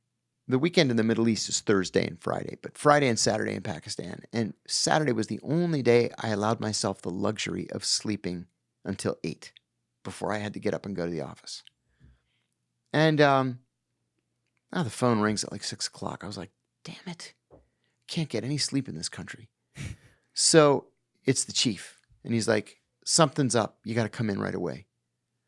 So I get dressed, go into the office. Everybody's already there. But it's the chief, the deputy chief, the chief ops, then the FBI legal attaché, his deputy, and me. I go, what's up? And the chief says, we just got word that Abu Zubaydah is somewhere in Pakistan. We have to catch him. I'm like, okay. I'm thinking, Abu Zubaydah. Who the fuck is that? I know that name from somewhere. And then I remembered, thank God, I had just read an article in Time magazine, which was a thing back then, that he was the number 3 in Al-Qaeda. So I said, right, the number 3. Yeah, he's somewhere in Pakistan. Everybody turns and looks at me. And I go, guys, this country's the size of Texas. It's got 200 million people in it. What do you mean he's somewhere in Pakistan? You have to catch him. Like, seriously. You look at me, you're CT Ops. I was like, oh, fuck. Okay, I'll think of something. I came up with a couple of terrible ideas. How so? When I was in college, one of my summer jobs, my dad was friends with our state senator, so he got me this patronage job. I was a toll collector on the Pennsylvania Turnpike. And we knew that Abu Zubaydah was moving back and forth between Lahore and Faisalabad. Well, that's a toll road. So so you did know that. Oh, yeah. So, but Lahore has 12 million and Faisalabad has 8 million. You can't just say, Right. there, go catch him. There he is. Right. He's in New York. Go get him. Yeah. So that's a toll road. Well, it's a toll road like 2/3 of the way, and then it just stops, and then it's just a dirt track the rest of the way to Faisalabad. So you wanted the Sonny Corleone him? No, no. Okay. I was more gentle than that. No, all right. I said, I was a toll collector. I know how to operate the toll machines. Oh my God. So let's put CIA guys in all the toll booths, and when we see him, we grab him. They're like, hey, no. Not gonna work. No, we're not going to do that. I remember the packs were like, 65,000 cars go through those booths every day, sir. We cannot. I was like, okay, it's just an idea. Sorry. Yeah, you're good. Mark the PA. Yeah. Sorry. No, you're I good. won't do that anymore. No, it's fine. It's ridiculous. I got to be that careful on YouTube, but no, they're you awful. have no idea the shit that they've. I'll rephrase it then, so Crazy. it won't cause you. No. It's all good. We just bleeped it. We're good. Okay. We got it. So You tried the toll booth one. You had another bad idea, there too? was another one where we were vaguely able to geolocate his phone. But he would only turn it on for 15, 30 seconds at a time just to listen to the voicemails. And then back then you could take the battery out of the cell phone. So he would just take the battery out. So it would ping and we'd be like, he's in that direction. And then the ping would stop. Because it couldn't focus on, it needed more time to focus on the spot. And we needed hours, like, to get in the car and follow the ping. And so he had to be on it for hours for us to be able to geolocate him. He was only on for, at the most, was 30 seconds. So we couldn't even get out of the office. So finally I said to the chief, I need to bring in a targeting officer. Now, a targeting officer is an analyst, but vastly different kind of analyst than what I was in the Directorate of Intelligence. An intelligence analyst is reading all source intelligence and writing articles or papers for the president, the vice president, the secretaries of state and defense, the national security advisor. A targeting analyst is taking millions of pieces of data and metadata for the specific purpose of locating a target. This is what Andy Bustamante's wife does. That's right. She's a targeting analyst. So post 9/11, this became a critically important skill. So I had a friend who actually trained Andy Bustamante's wife. And I called him and I said, hey, can you come out to Pakistan? I need help. Oh, what's going on? What are you looking for? I said, I can't tell you until you get here and you got to sign a secrecy agreement. But you're not going to want to miss this operation. He was on the next flight. So he arrives and I'm like, Abu Zubaydah's somewhere here. We don't know where. We can't find him. And he's like, okay, so what do you have? I said, we got a handful of phone numbers, a handful of email addresses, and a handful of physical addresses. So he took this piece of butcher block paper, about the size of the table, maybe a little bit smaller than this table. And he wrote Abu Zubaydah in the middle and circled it. And then around that, he wrote all of the phone numbers and email addresses that had been in touch with Abu Zubaydah. And then around that, he wrote all the phone numbers, addresses, and email addresses of everybody who had been in touch with the people who had been in touch with Abu Zubaydah. He worked on this for a week or two. And there were lines intersecting, going all different directions. It's like straight out of Homeland. Yeah. It looked like a spider web. And at the end of it, he said to me, I can't pare it down to anything less than 14. I said, 14? I go, dude, we never hit more than 2 sites before in a night. I can't hit 14 sites in a night. There aren't enough of us. He said, I can't get it any lower than 14. So I wrote a cable to headquarters. I said, I need 36 guys. I need X millions of dollars in cash. We need weapons, night vision goggles, lots of ammunition, satellite dish, secure comms, everything. They chartered a 737. They're like, say less. Yeah. And I'm telling you, 24 hours later, it landed. And we start offloading the stuff, and we started taking it to a hotel. Can you imagine? Not really. Like crates that are marked arms, and we're wheeling it into the hotel. And this Pakistani security guard was like, "You can't bring that in here." And I was like, "Yeah, fuck we can. Yeah, we're authorized. We're authorized." And the British, the manager of the hotel was this British guy, and he knew exactly what was going on. And I slipped him a couple of $100, and I said, "Keep the security guard out of my way. I don't like this guy's attitude." He's like, "He's fired." Cheap date. I would have been like, yo, peel off some of those racks from the plane. Every once in a while, he would ask me if I would sit and have a coffee with him in the lobby. And I would, just because he made sure we were all happy and had everything we needed. Well, we can't run this operation from a hotel. So I went to the Pakistani ISI guy in Lahore, and he said, I've been instructed to give you anything you need. What do you need? I said, I need a safe house. And before the safe house, I need a real estate agent. A real estate agent? Mm-hmm. So he's like, okay. So he gets us a real estate agent. We went and looked at a bunch of houses. And I picked one. It was 10 bedrooms and 10 bathrooms in the fanciest section of the city. And so... You just take some cash out of the trunk and hand it to him. And the guy's like, and then he goes, "Sir, do you mind if I ask you what you do for a living?" Don't worry about it. And I looked at my friend, and he goes, We're textile barons. And I said, "Yes, we are. We're textile barons." And he said, "That's wonderful. Textiles are one of the most important parts of the Pakistani economy." And we go, "Yes, we make lots of clothes. Lots. Welcome to Pakistan, sir," he says. "Welcome, welcome. Thank you. Here's your $5 million in cash." So we bought this house. And then we went to Faisalabad, which is one of the just most horrible places on earth. And we bought a second house, 7 bedrooms and 7 bathrooms. We figured we needed all those bedrooms to do interrogations. Yeah. So that's why I did that. So that was a black site. You know what? I never thought of it that way, but I guess in retrospect, you could probably call it that. Right. See, now A few fingernails on the floor. we were very kind. I never laid a hand on anybody. Yeah, you were kind. They were kind when you were in the room. Well, then you left. They're like, there goes the human rights guy. Yeah, that's true. It's a cross I have to bear. Yeah. So So you have 2 houses, 14 bedrooms, 7 bedrooms. You're loaded up. One's in Faisalabad, and the other other's in one's Lahore. where? Lahore. Yeah. Okay. So the analyst remained in... actually, he drove down to Lahore with me. He helped carry the money. It was too much for one person to carry. So he drove back to Faisalabad to sort of manage things from there.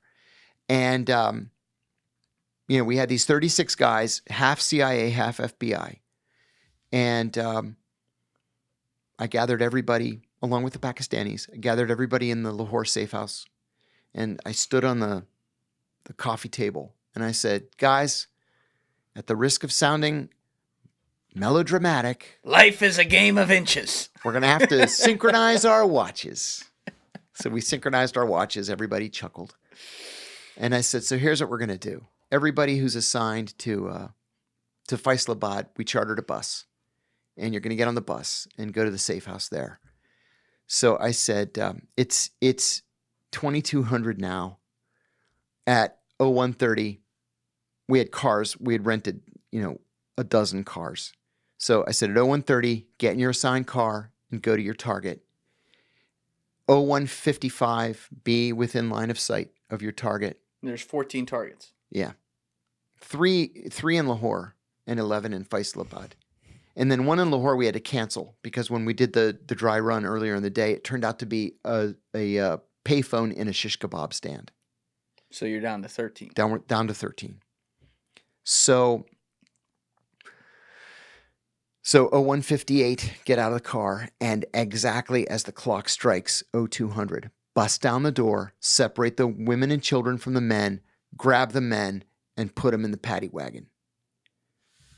And so everybody got in the bus, and at 0200, I was on the roof of the safe house with a colleague of mine, and I looked at my watch and I said, 0200, here we go. And just as I said the words, we hear this sound. It's like dink, dink, dink, metal on metal. And I said, that's not good. I wonder what that is. Because 2 o'clock in the morning, listen, the whole country of Pakistan goes to sleep at like midnight.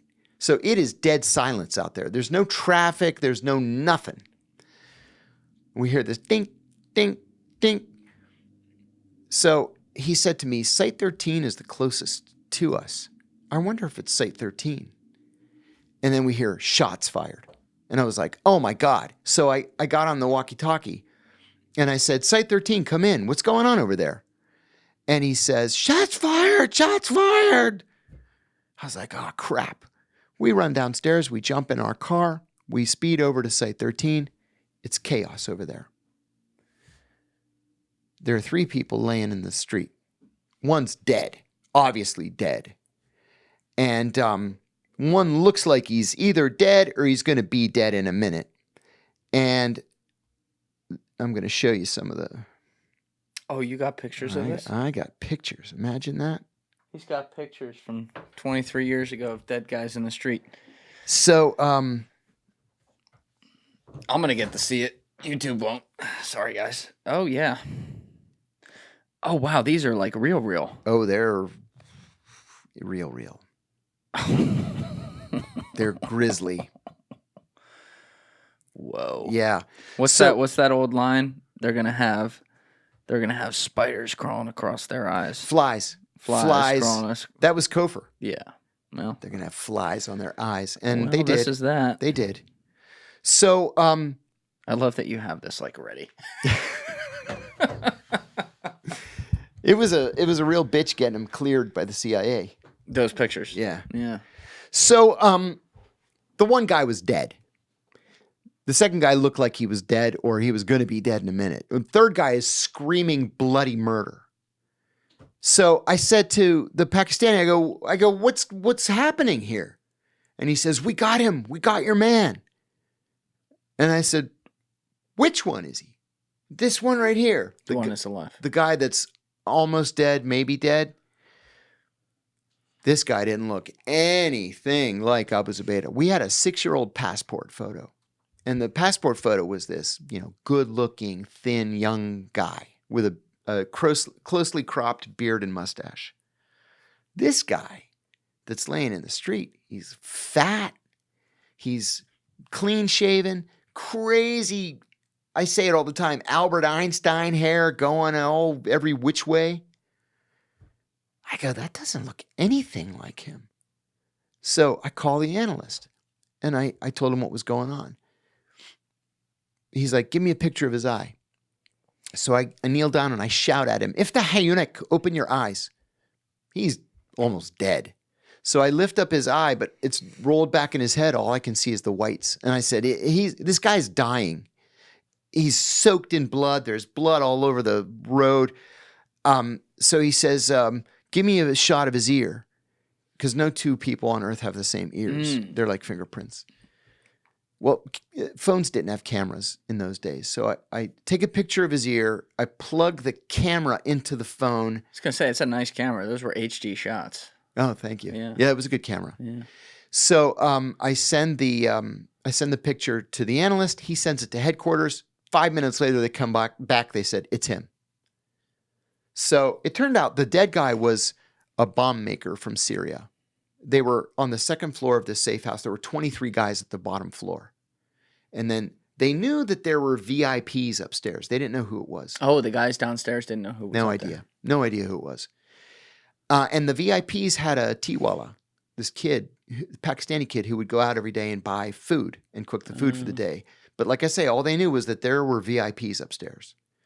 So the Syrian bomb maker was killed. They climbed to the roof of the house and they were jumping to the roof of the next door neighbor's house to try to escape. When the attack went down. And the last fucking thing I said before we got on the buses was, take them alive, right? And this Pakistani cop is like, bang, bang, bang, with an AK-47. Fucking Rambo. Idiot. So they killed him instantly. He was dead before he hit the ground. And you saw the picture. He's clearly dead. Yeah, he's out. Abu Zubaydah was the second one to jump. And the guy shot him in the thigh, the groin, and the stomach. Oh. Yeah. So he was just about done. And then the third guy was shot in the leg, right through the center of his femur. But we'll get to that in a minute. Stick a finger in there? You could stick a fist in there. Did you do it? No. You sure? He was screaming without me having to help. Okay. All right. But we had a conversation about it later in the evening. Okay. So we throw him in the back of this filthy pickup truck, Toyota Cherry, it was called. And we rush to Faisalabad Hospital, the worst place on earth. I've said in other podcasts that the doors are open. It's like 3:20 in the morning now. The doors are open, the windows are open. Like swarms of mosquitoes are just feeding on people's open wounds. Dogs walking up and down the hall. It was taking a bite. Disgusting. Yeah. I've said too, I said in my first book, there was a bar of Irish Spring soap and it had a bunch of syringes sticking out of it. So if you needed a shot, they would just pull one out, put the thing, give you a shot, stick it back in the bar of soap. It was bad, really bad. So here are all these CIA guys dressed as Pakistanis, bringing in an Arab who's bleeding to death. And Two of them, right? Because you got the guy with the leg, Yeah. too. Yeah. So I said to the doctor, he's like, shocked, right? And I said, Doc, you got to patch this guy up. My orders were to take him alive. Now, go. So they take him into emergency surgery. And I sit down. I'm with 2 colleagues and 2 Pakistanis. And we just sit down like, this is exhausting. Well, word got around the Al-Qaeda community that we had gotten him.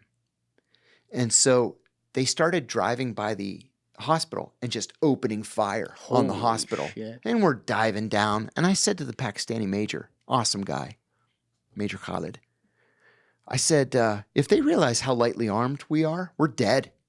Can you get a helicopter in here? We need to get out of here. He said, I think so. 20 minutes later, helicopter lands in the parking lot. I walk into the surgery, the operating room like this. I go, Doc, wrap it up. We got to go. I did. And they're sewing him clothes. There's blood everywhere. We put him and the bodyguard that shot through the leg, we put them both on the helicopter. And we fly him to a Pakistani military base about 50 miles away. There was they called it a hospital. It wasn't a hospital. It was like a clinic right on the side of the tarmac. It was round. It had a hub and spokes. Like a Red Cross kind of thing? Yeah. And there was a desk in the center, like a nurse's station, and then there were 8 bays around. There were like 3 bays that had patients in them, and all were in there for attempted suicides. I saw on the board. And then they took our 2 prisoners. So they were expecting us, of course, and they took Zubaydah right into surgery. And the doctor came out a few minutes later and he said, look, I got to warn you, I have never seen wounds so severe where the patient lived. So you need to be prepared for him dying. I was like, damn it. Like there was one single order from headquarters. Take him alive. Well, I was exhausted. And so I turned the ceiling fan on as high as it would go to make me slightly uncomfortably cold. In his room. In his room. And I just waited for him to come out of surgery. In the meantime, this fucking guy is screaming bloody murder in the other bay. So I went in there. Did you see the picture of him like looking? He's laying and he's looking. He's covered, soaked in blood. Yeah. So I go in there and I said, Kaif halak? How are you? He goes, Alhamdulillah. Like that. God, thanks to God. Glory to God. I said, yeah? You don't look so good. I said in English. And he says, are you American? And I said, yeah. And he goes, the Pakistanis, they held me down and they put an AK-47 against my leg and they shot me. I said, that's not what I heard. I heard you were jumping from the roof of the house to the roof of the next house. He stops crying. He goes, I am 150 kilos. I cannot jump from the roof. Like that. 330 pounds. And he was. You saw the picture. Yeah, big guy. So I pull back the sheet, and there is a perfectly round powder burn all the way around his wound. And I go, I don't know anything about that. That happened before I got there. Yeah, But not my jurisdiction. Yeah, pal. I heard you were jumping from the roof. Wow. So finally they bring Abu Zubaydah out of surgery. And again, completely and utterly soaked in blood. They're pumping blood into him with a pump. And as quickly as they're pumping it in, it's just spilling out of him. And it's dripping off the bed. It made a big pool under the bed. It was like a Such scene a movie out of a scene. horror movie. Yeah. So I sat down at the foot of his bed and I'm looking at him, just staring at him. And I'm thinking, you know what? I am so tired. I'm afraid I'm going to fall asleep. He's in a coma, right? Yeah, he's in a coma. But I'm thinking, what if the doctor's Al-Qaeda? I don't know. I don't know who this doctor is. So I tore up a sheet into strips and I tied his wrists and his ankles to the bed, thinking if somebody tries to break him out, This poor guy's in a coma. You're tying him down. like, yeah, he doesn't have enough suffering for one lifetime. I thought, if somebody tries to break him out, I'll hear it and I'll wake up and I don't know, shoot someone. I don't know what I'm going to do. So I just sit at the foot of the bed and I just stare at him. He's in a coma for a full 24 hours. I am so tired and hungry and I smell bad. So I called one of my buddies over at the safe house. I said, buddy, can you bring me some clothes and some food? I think I got a pair of underwear, a pair of socks, and I got a t-shirt in there. And bring me some food and a coffee, a big one. So about a half an hour later, he shows up and he gives me my underwear, my socks. The only shirt I had was this shirt that you know about. I can't believe you didn't wear this today. should I was have. so I didn't upset even when you think of showed it. up at the Yeah, door. Danny Jones said that. It never even occurred to me to put the shirt on. Yeah, tell people what the shirt is. So my kids had bought me this shirt for Christmas. It was a fire engine red shirt with SpongeBob SquarePants on it. And we used to love watching SpongeBob together when they were little. They're in their 20s and 30s now. And that was the only clean shirt I had. So I put the shirt on. He brought me some orange juice and coffee and some crackers. So I'm sitting there. And finally, Abu Zubaydah begins to stir. And I stand up at the foot of his bed. I put my hands on my hips and I'm looking at him. And he's like tied down and he opens just one eye. Of course, he only had one eye, right? He opens his eye. And he doesn't look at me. Yeah, he looks at SpongeBob. And his pulse goes from 120 to 220 like in a second. And the machine starts going beep, beep, beep, beep, beep, beep, beep, beep, beep, beep. And then you hear code blue, code blue. And these people rush in. He saw SpongeBob and he knew it was up. He was like, oh my God, the Americans have me. And they're like, clear, right? And then they give him Demerol and he's out again.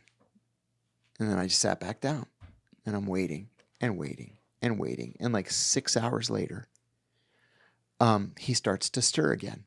So he opens his eyes and now he's just looking at me. He's tied down. He's just looking at me, staring at me. And then he goes like this and motions for me to come over.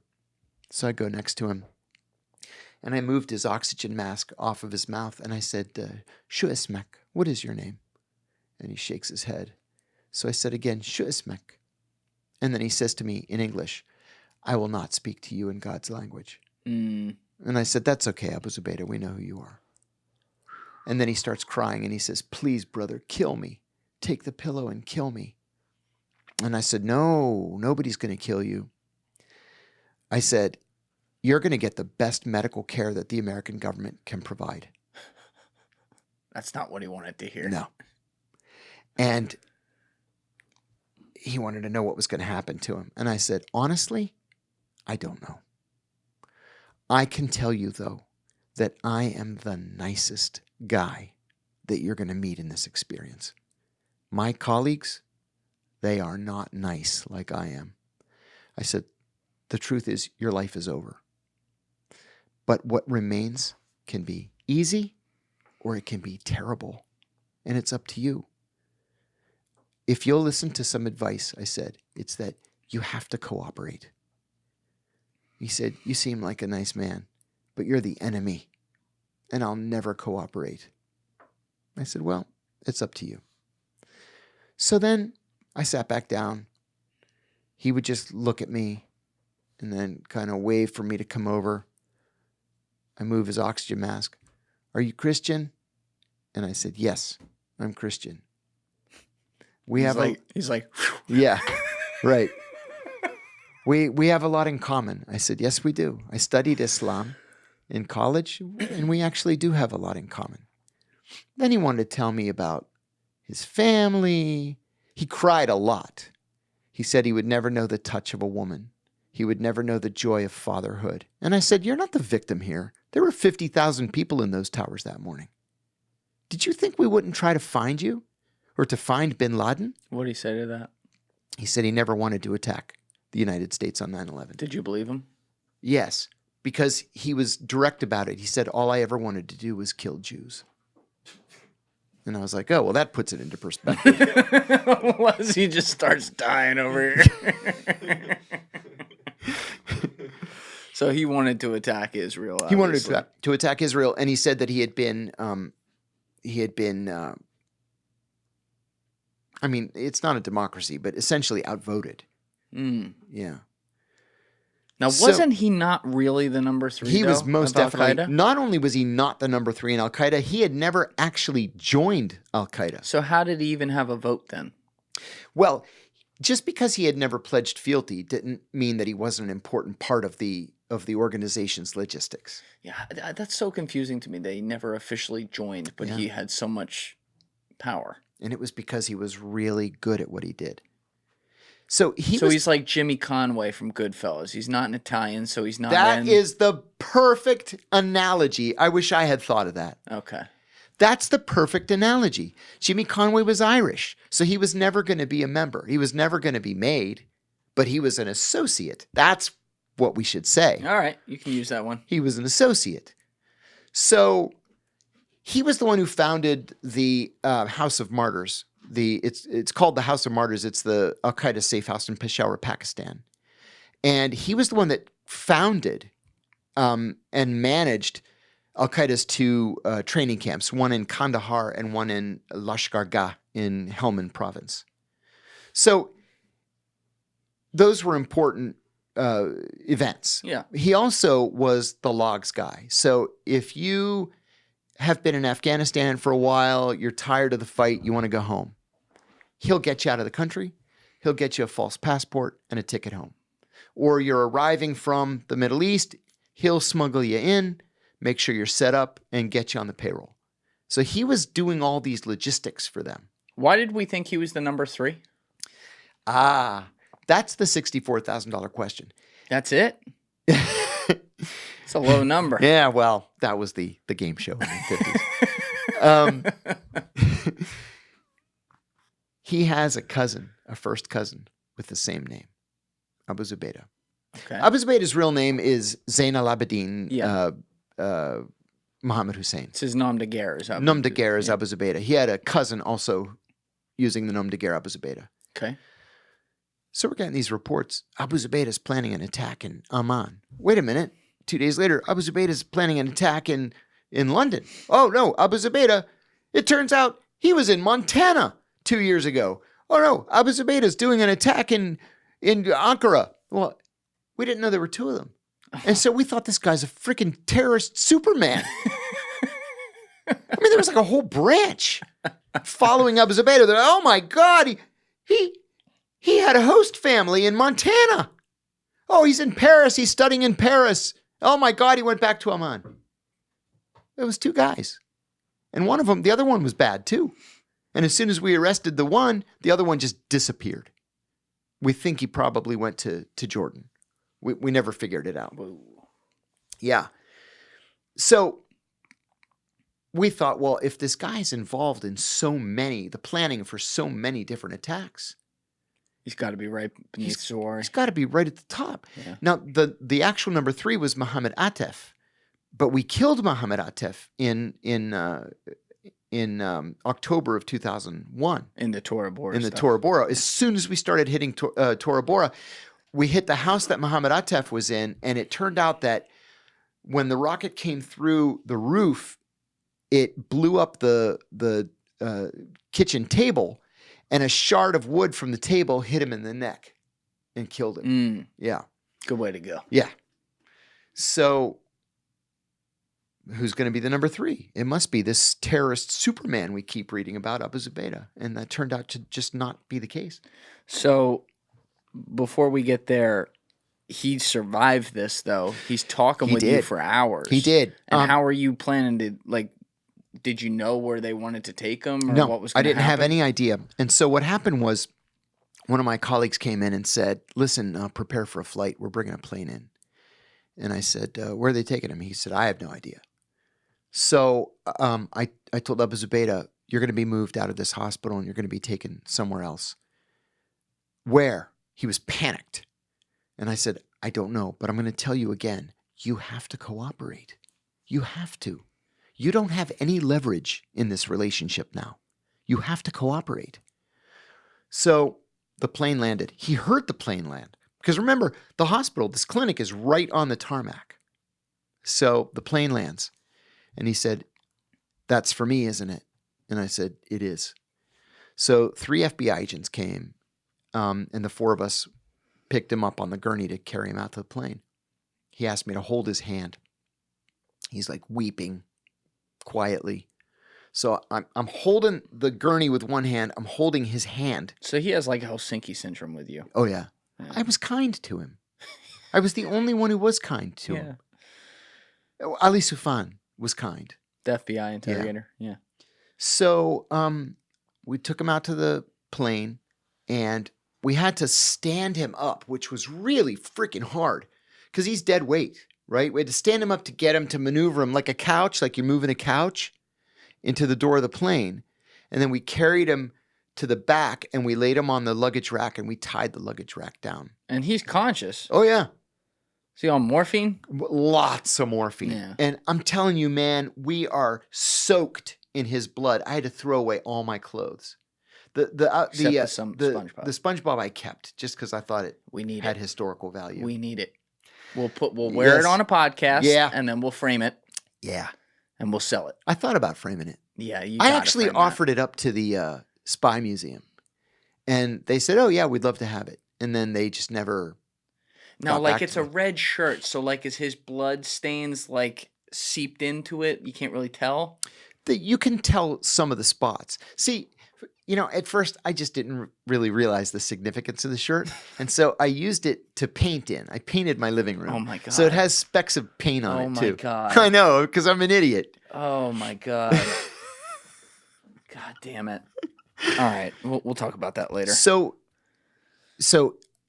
I when we tied him down, I leaned over and I said, remember, you have to cooperate. And he squeezed my hand. And then that was it. And you did not know where he was going at all? No idea. In fact, the guys who were on the plane, the agency guys who were on the plane, were dressed completely in black with black hoods. Yeah. And one of them says, John? And I said, who are you? And he lifts up his hood, and it was my last boss in CTC. And I said, what are you doing here? It's like you're at a fucking Dunkin' Donuts. Yeah. What are you doing here? He said, I came to pick up your prisoner. Who is he? And I said, oh, dude, I'm sorry. You don't have a need to know because this was such a compartmentalized operation. I said, I'm sorry. You don't have a need to know. Where are you taking him? And he goes, oh, dude, I'm sorry. You don't have a need to know. And I said, touche. And we gave each other a hug, and I got off the plane. And then they took him. Now, he didn't go straight to Guantanamo. Oh, no. It was years before he went to Guantanamo. So he went to a bunch of black sites. I think it was 6 altogether before he finally went to Guantanamo. Now, this is one thing, and it'll come up in a few minutes here when we get to it. But, like, when you were later giving the ABC interview, the infamous ABC interview that ended up causing all the problems for you, you said something like you said in a very John Kiriakou way, but something along the lines of, yeah, he held out so long it took him 30 seconds before the waterboarding got to him. But as it turned out, allegedly, they waterboarded this guy like 85 times 83 or something. times. Yeah, 83 times. There's a story there. What's the story? Well, when he arrived at the secret site, and listen, the media have reported. You just can't say where. I can't say because the CIA has never confirmed the location of these sites. But all you have to do is Google CIA secret sites, and they all pop right up. Yep. North Africa, Poland, fucking. There's a long one. People can Google it. Yeah. So they took him to the site. It took him about 6 weeks to recover from the gunshots, and Ali Soufan, an FBI agent, was assigned to interrogate him. Again, 9/11 was an open criminal investigation. So FBI has precedence. FBI had primacy, even though this was overseas. So normally the CIA has primacy overseas, the FBI has primacy domestically, but the FBI had this. You love that. It killed people at headquarters. It killed them. God, they hated it. But I genuinely like and respect Ali. And I did when we were in Pakistan. You know, at the FBI, Ali was not an FBI agent. He was an FBI translator. And so as a translator, he topped out at GS-12. And FBI agents go up to GS-15 and then the senior executive service. So he was treated as a second-class citizen at the FBI, undeservedly so. He was brilliant, and he was really good at what he did. He came up under John O'Neill. He came up under John O'Neill. Yeah. Exactly. And listen, if you can work under John O'Neill and thrive, then you're somebody special. Yeah. So after 6 weeks, Ali began to interrogate him.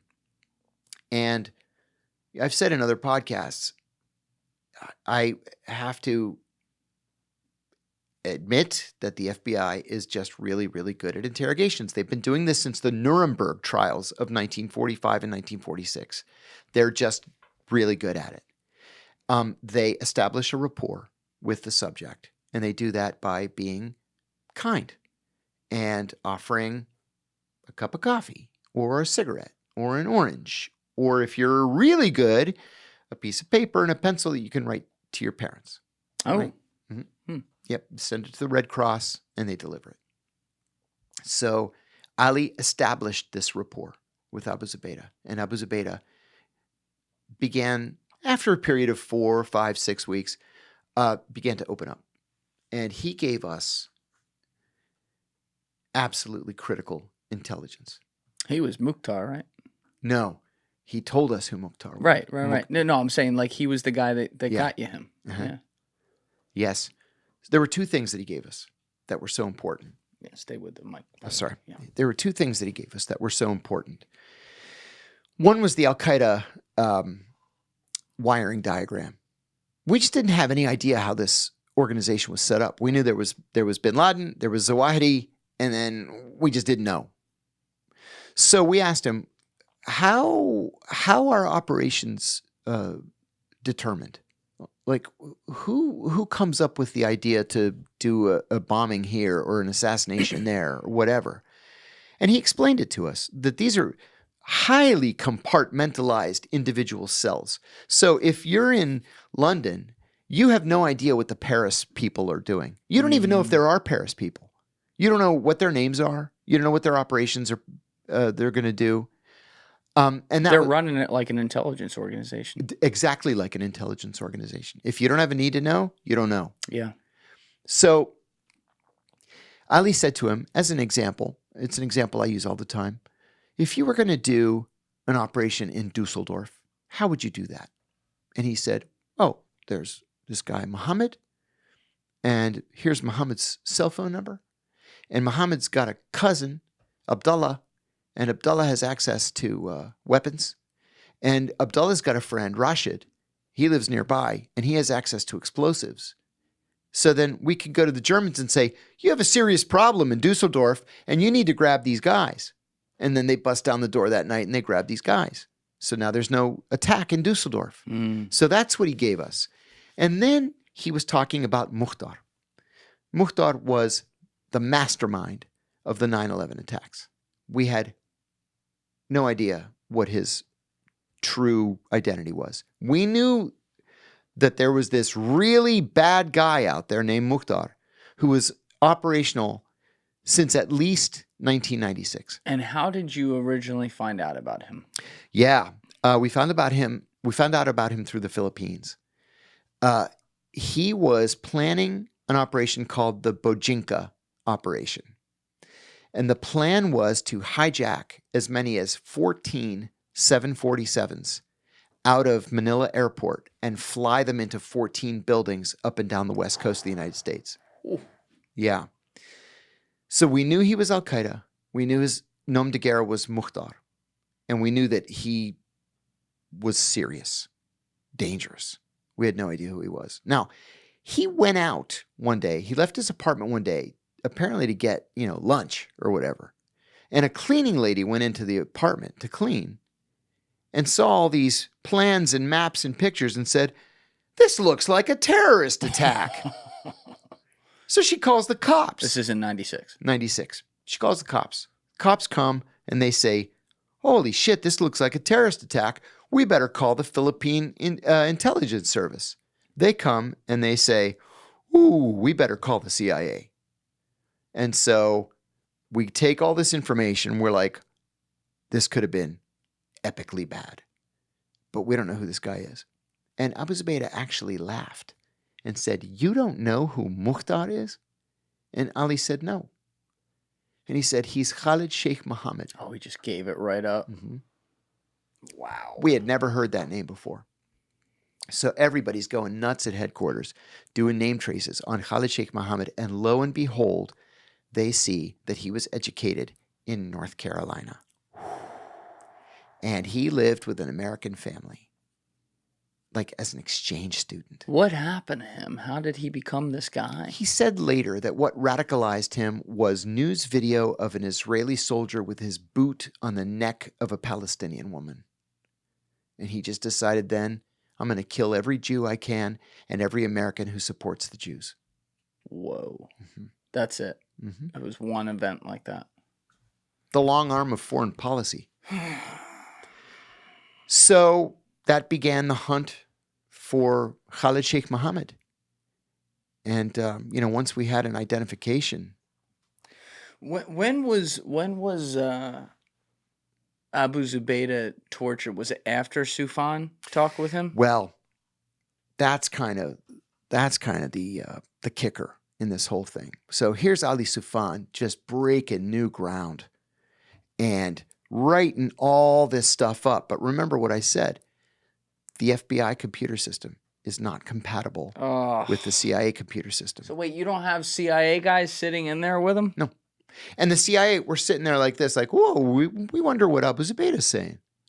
Jose Rodriguez is fucking hitting the charges together like, let's go. And this is a long answer to the question you asked about me when I said that he was waterboarded once and he broke.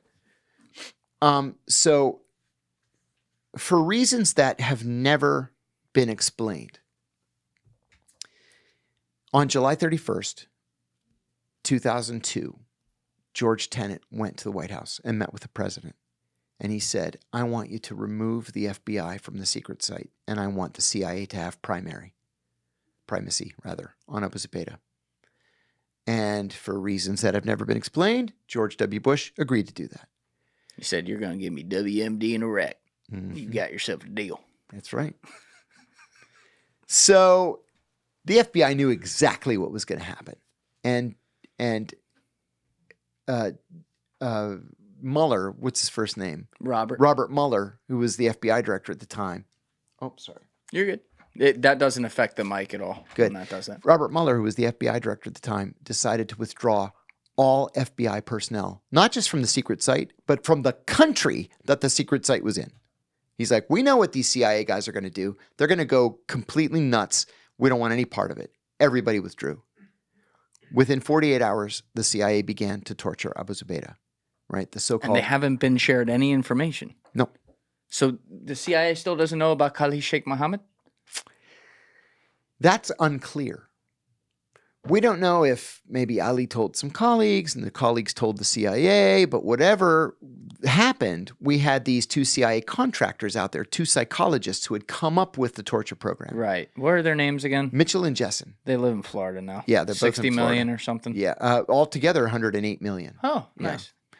So Mitchell and Jessen begin torturing him mercilessly, and they waterboard him 83 times. But why would you waterboard somebody 83 times? Because the first 82 times it didn't work, right? He didn't give you anything.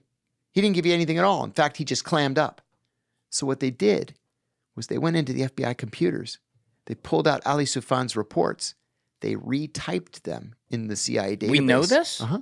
This is from the Inspector General's report of 2005 that was released in 2009. And they said, oh my God, we waterboarded him once and look what he gave us.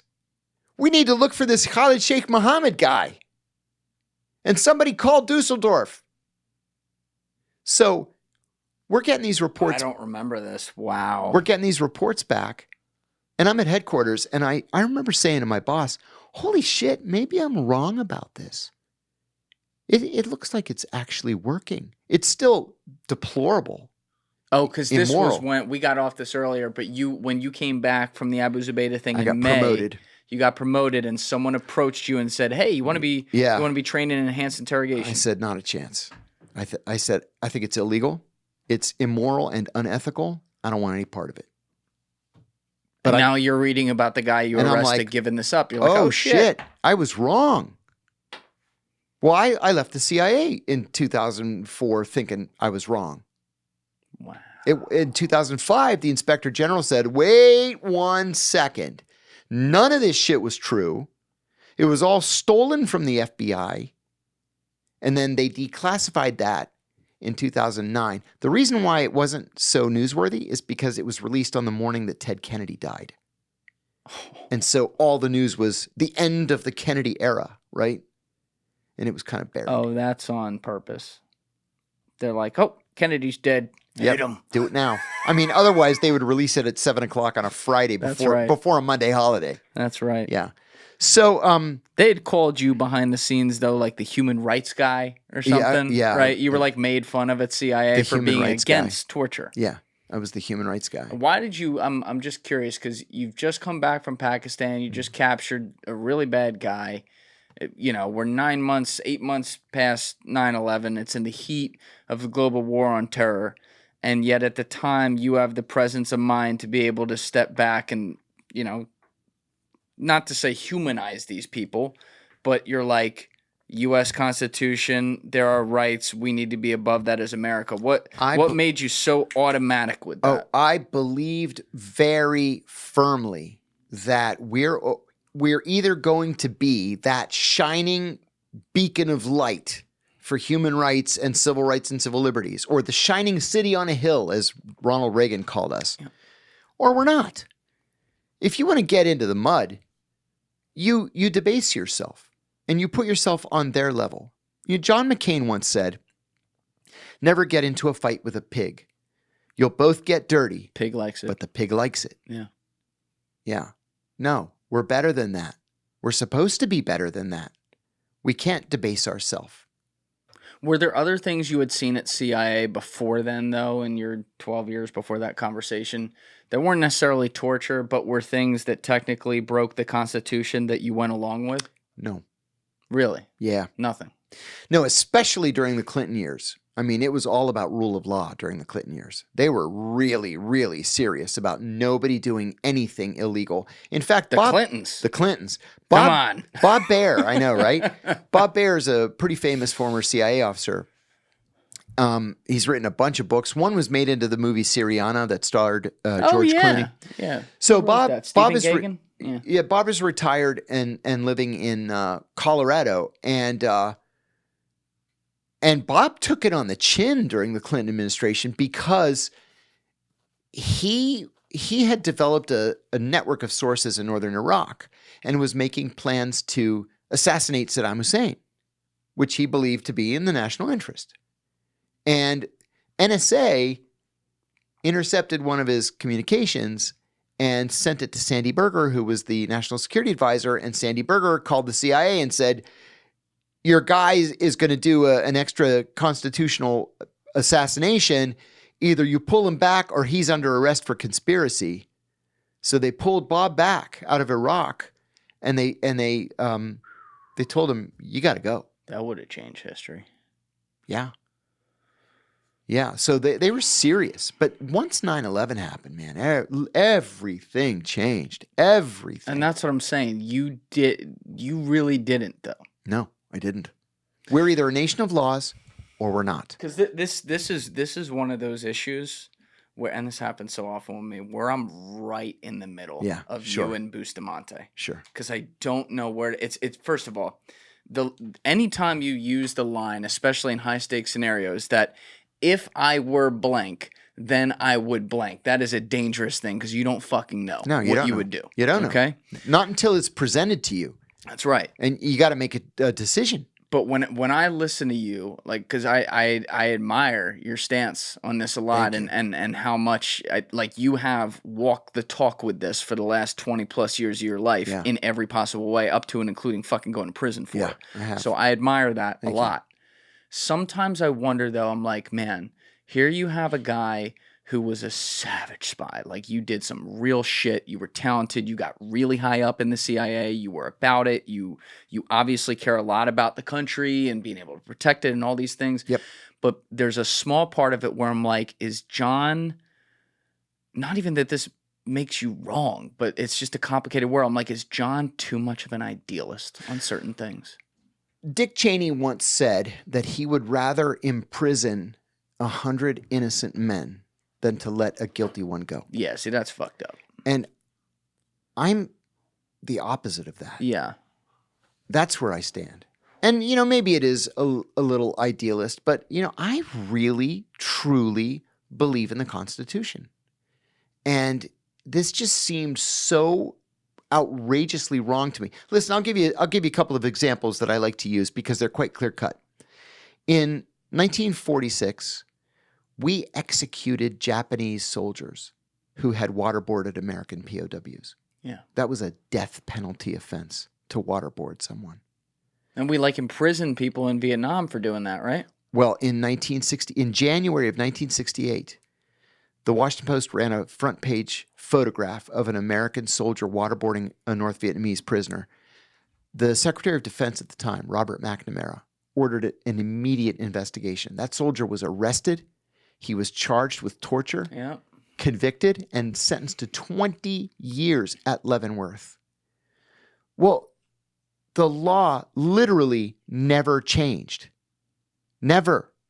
So it's a death penalty offense in 1946. It's worthy of 20 years at hard labor in 1968. 2002, no, we can do it now.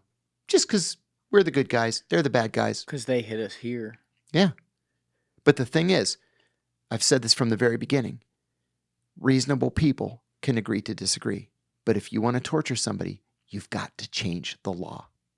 And the law never changed. And that's a very good poison pill argument I've heard you make, because it's just black and white. It's like, that's where you take the gray of this and you say, well, the black and white we know is the law. So, all right, you want to do it. Like, I, John Kiriakou, may disagree with that. Yeah. But if you change the law, I would have to accept that. I have to accept it. I might, campaign against it and join demonstrations or whatever. But if that's the law, that's the law. Okay, then here's a difficult question to ask for that. A guy who I think was faced with an impossible decision, who I know you're a supporter of, and frankly I am too, I speak highly of him, is Edward Snowden. Mm-hmm. Edward Snowden was stuck, I always say this, in between two awful slippery slopes. On the one hand, he breaks his oath and breaks the chain of command to leak information that then has risk to potential people, maybe dying as a result of it or whatever. And also, more importantly, sets a precedent that the next guy who wants to leak something may have something 99% as important, but then they can point at Snowden and all the way down. And eventually it's at 1% and people are leaking whatever they want. Right. On the other hand of it, he had tried to go through the chain of command because he caught something that was anti-constitutional. It was against, it was right. cut and dry against the Constitution. Yes. What was being done, and no one was doing shit about it. The reason I bring this up, though, is because technically, and let me highlight the word technically, Dick Cheney and his minions around him had changed the law to allow that to happen. Now, they did it in a very dirty way. Yes. But they did what you just said would have needed to be done with torture. Yes. So if Dick Cheney and his minions had changed the law, would you feel the same if you or someone like Snowden had leaked that? Yes, and but that's actually an easy question for me, much easier than it would be for Ed Snowden, because the U.S. is also a signatory to the United Nations Convention on torture and cruel and demeaning punishment, I think is the full title of it. We were actually the authors of it. And when an international treaty is approved in the Senate, it carries with it the force of law, and it supersedes any domestic law.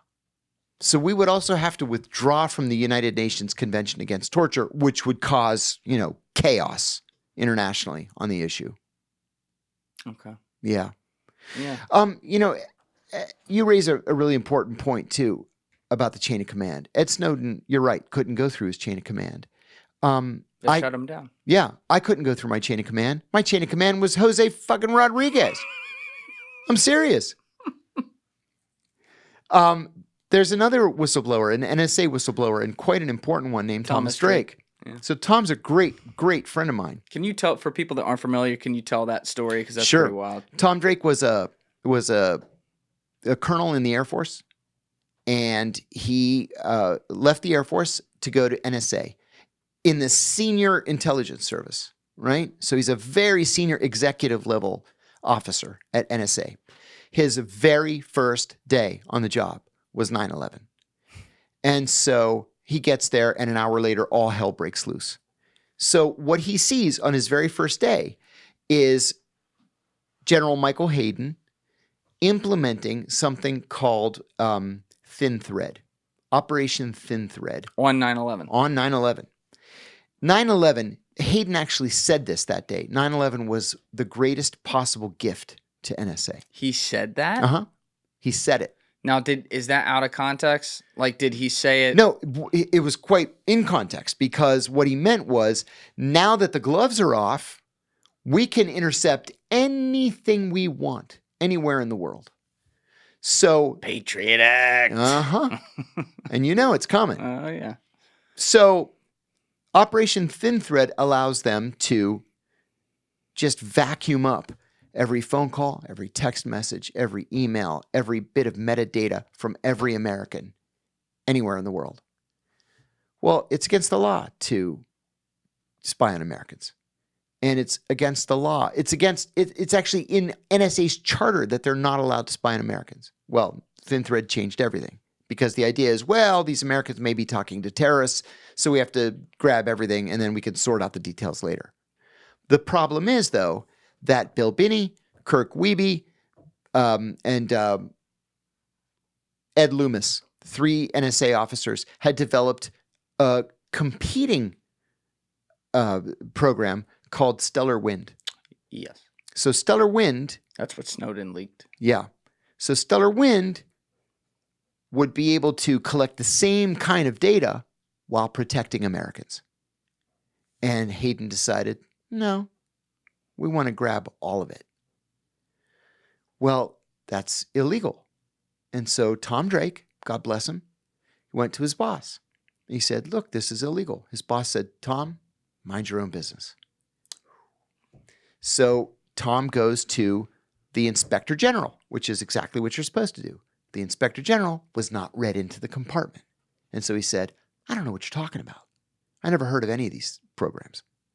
So he goes to the General Counsel. The General Counsel says, I advise you to keep your big mouth shut. So then he goes to the Pentagon Inspector General, because NSA is a DOD agency.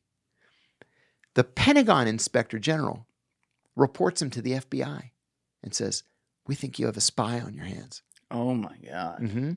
And all of the evidence that he brought out of this crime being committed at NSA, the Pentagon Inspector General turned over to the FBI rather than to keep it secret like you're supposed to. Whoa. Well, when he didn't get any satisfaction there, he did exactly what you're supposed to do, and he went to the House Permanent Select Committee on Intelligence. Diane Rourke was the officer there, and he said, a major crime is being committed against the American people at NSA. Here's the evidence. They arrested everybody. They arrested Bill Binney. Bill Binney, who lost both of his legs to a flesh-eating bacteria, is in the shower on a shower chair, and the FBI pulls him out of the shower naked with no legs and cuffs him behind his back. How's that for a class act? They arrest Kirk Wiebe. They arrest Ed Loomis. They arrest Tom Drake. Diane Rourke they didn't arrest, but she ended up being forced out of the Intelligence Committee, and she moved back to Oregon. What the hell did she do wrong? Some guy walked in. That was it. Nothing. Tom Drake is charged with 9 felonies, including 7 counts of espionage and 2 counts of theft of government property, the property being the information. He walked out of the building with the information in his head, and that was 2 felony counts of theft. That's some dystopian shit. Yeah, it is. On the morning of his arrest, the FBI went to his wife, who was also an NSA officer, and they said, "We are arresting your husband and raiding your house right now. You're either with him or you're with us." And she said, "I'm with you." So Tom lost everything. Lost his pension, lost his wife, lost his children, lost his security clearance, lost his job. The case fell apart. He hadn't committed espionage. He did exactly as he was supposed to do. So all of the charges were dismissed. But he ended up working the next 10 years at the Apple store in Bethesda, Maryland, as a member of the Genius Bar. Oh my God. Mm-hmm. And you're friends with him today? Yeah, very good friends. And what's he up to now? He's fighting cancer Oh. because life just is one great big bowl of cherries, isn't it? That's insane, man. Yeah. Now, your story, though, didn't happen till after you left. So it started with you denying to want to be a part, not wanting Right. to be a part of that. Don't want to be a part of it. And I'll tell you, I didn't say anything back then because I was convinced that this was so illegal that certainly somebody at the secret site is going to come out and say something. Yeah. Right? Because I'm seeing these cables coming back from the site saying, "I resign. I didn't sign up for this. This is an abomination." There was one doctor who said, "This is a violation of my Hippocratic oath. I'm not doing this. I resign." Secretaries fainting when they're seeing the torture sessions and then coming back. It's called curtailing your assignment to come back early. That is a career-ending decision to say, I can't do this. I'm coming back. Yeah. Career-ending decision. You're never going to get promoted again. So I thought, well, surely, I mean, there are so many people who are saying that this is a monstrous abomination. Surely somebody's going to say something. And they didn't. So you leave in 2004. You go to Deloitte & Touche. We talked about that in the early part of our conversation. It was probably a separate episode. And you have the whole career now.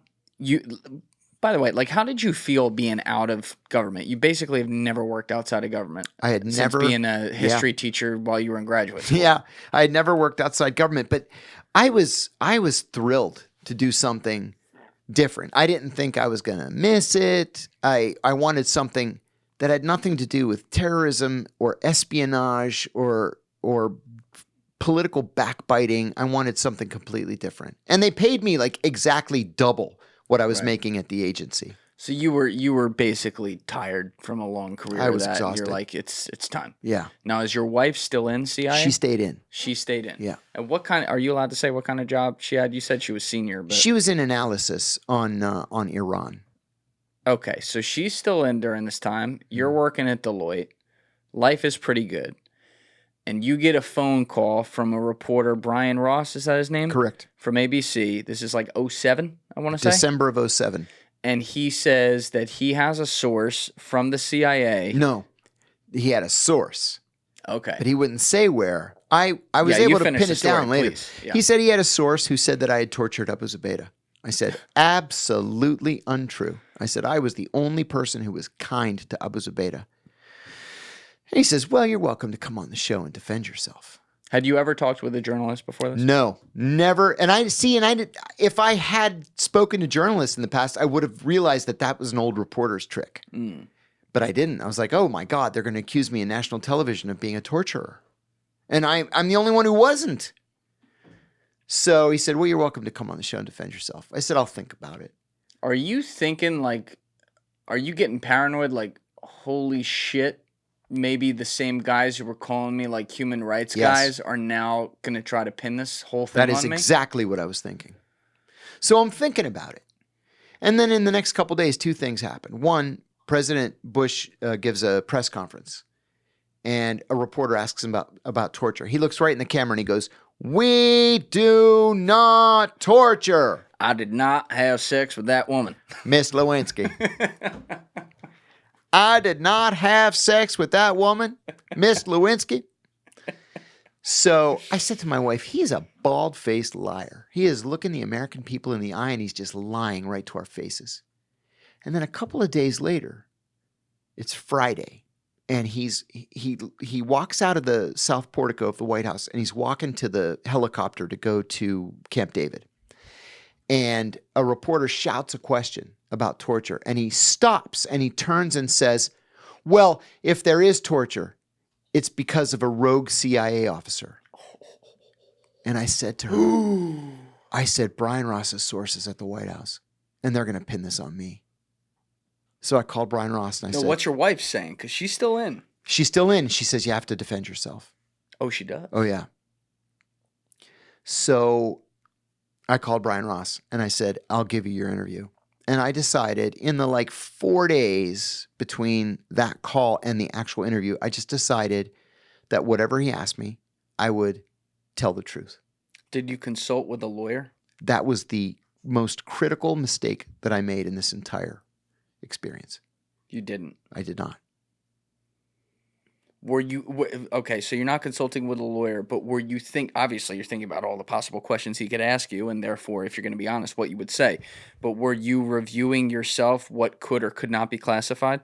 Oh yeah, definitely. In fact, my wife went with me to ABC. She sat just off camera, and afterwards I said, Was "How she did going like this? No. She sat there. She sat there, supportively, and I said, "How did I do?" She goes, "Great." I said, I didn't say anything classified, right? And she said, no, you were great. So I was like, okay, I did my part.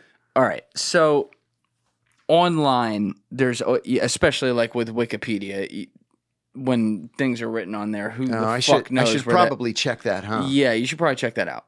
So some of this needs to get righted from what was then done in court or whatever, but I want to try to simplify this for people. So you do this interview. How soon did you know you were under investigation afterwards? The next day. The next day. The next day, CNN reported that the FBI was investigating me. Okay. At the request of the CIA. And they investigated you for a year? A year, from December of 2007 to December of 2008. Did you have meetings with them with an attorney during this time? I hired an attorney immediately. And the attorney, a couple of times, spoke to the FBI. And then the FBI sent him a declination letter. A year later. December of 2008, they said they were declining to prosecute me, that they had determined I had not committed a crime. Now, is that legally binding? Is that supposed to be legally binding? No, it's just their decision at the time that they don't think there's a crime here. Meaning they could open it up in the future if they wanted to. Yeah, highly unusual. Highly unusual. So you continue working at Deloitte during this time, right? No, actually. You moved to a new place. Well... Oh, this is when you worked for John Kerry, right? I was going to John Kerry. Deloitte... See, I went to my partner at Deloitte and I said, listen, there's this thing you need to know about. With the guy. Yeah. In the place. Right, exactly. So I told him and he's like, oh, shit. I said, I know. I can't get out of it. Right? Either the president himself is going to accuse me of torturing a prisoner, or I'm going to blow the whistle on the CIA's torture program. So he said, go defend yourself. He wrote me a letter saying, go defend yourself. So the next day, it's like a global story. It's the front page of every paper in the world, right? After the ABC interview. Yeah. ABC broke the story. And then the next day, it's like all hell's breaking loose. And he calls me. He's like, where are you? I said, I'm in New York. I was giving interviews to literally everybody that day. I was on every network in America that day. He said, I'm in Dallas. Fly to Dallas right now. And I was like, well, that's not good. So I fly to Dallas. He's like, I'm going to fire you. I said, oh, you are you? I have news for you. I have a letter with your signature on it telling me to go on this interview. And he said, I didn't know it was going to be this big national story. I said, well, neither did I. But you told me to go do the interview. Well, then I want you to resign. And I said, fuck that. I'm not resigning. I said, man, you better have your checkbook ready. Show me the money, baby. I said, if you think that I'm going to make this easy for you, you don't know me at all. I told him. I did. So there was an employment lawyer in my lawyer's firm, and she's like, oh, you have these guys by the balls. So they were like, we want you to resign. We want you to resign. I said, I'm not going to resign. I'm not going to do it. You can't fire me because I have your signature right here. So they said, we want to offer you a buyout. And I said, it better be handsome. And they made me an offer I couldn't refuse. Yeah, you're in the right neighborhood to say that right now. And so then I went where'd you go? I worked for myself for a year. And then the 2008 election brought the Democrats back to power. And then I got a call from John Kerry that he's going to be the new chairman of the Senate Foreign Relations Committee. How long had you known him? I had never met him. Oh, really? But he followed my story, my whistleblowing. Oh, so he liked it. Mm-hmm. He liked that you were doing that. He liked it. That's interesting because this was the administration that later had the Justice Department charge you. How do you like that? Yeah. So he says, I'm going to reconstitute the Senate Foreign Relations Committee's investigative function. Would you like to be the chief investigator? And I said, I'd love to be the chief investigator. I said, but I'm going to go after the CIA. And he said, well, you do what you think you need to do. I said, all right. So you work for John Kerry? Uh-huh. How was he? Difficult. Yeah. You know, there were only 2 or 3 times, 2 times, I guess, where I offered him unsolicited advice. Like, you got to stop, I would tell him. There was one situation, like every Lebanese in Washington was calling me, like, you got to tell Kerry to stop calling Bashar al-Assad my dear friend. You got to stop saying that. He's a genocidal maniac. So I said, Senator, I said, every friggin' Lebanese in Washington's calling me. You got to stop calling Bashar al-Assad my dear friend. He goes, well, we rode motorcycles together to the Golan Heights. I said, be that as it may, he has a bad habit of slaughtering his own people, and the Lebanese are really steamed about it. He's like, all right. And there were several other things that I did. I mean, it wasn't just giving him advice, but you know, I went to Afghanistan to do a study on the heroin poppy crop. Oh, boy. And I'll tell you, nobody liked it that I was doing this. So I fly to Afghanistan. And as a senior staff member, I have the rank of brigadier general, right? So they got to like drop everything and cater to my needs. Seriously. Wait, so you're investigating potential malfeasance around these fields? Afghanistan used to be a net food exporter.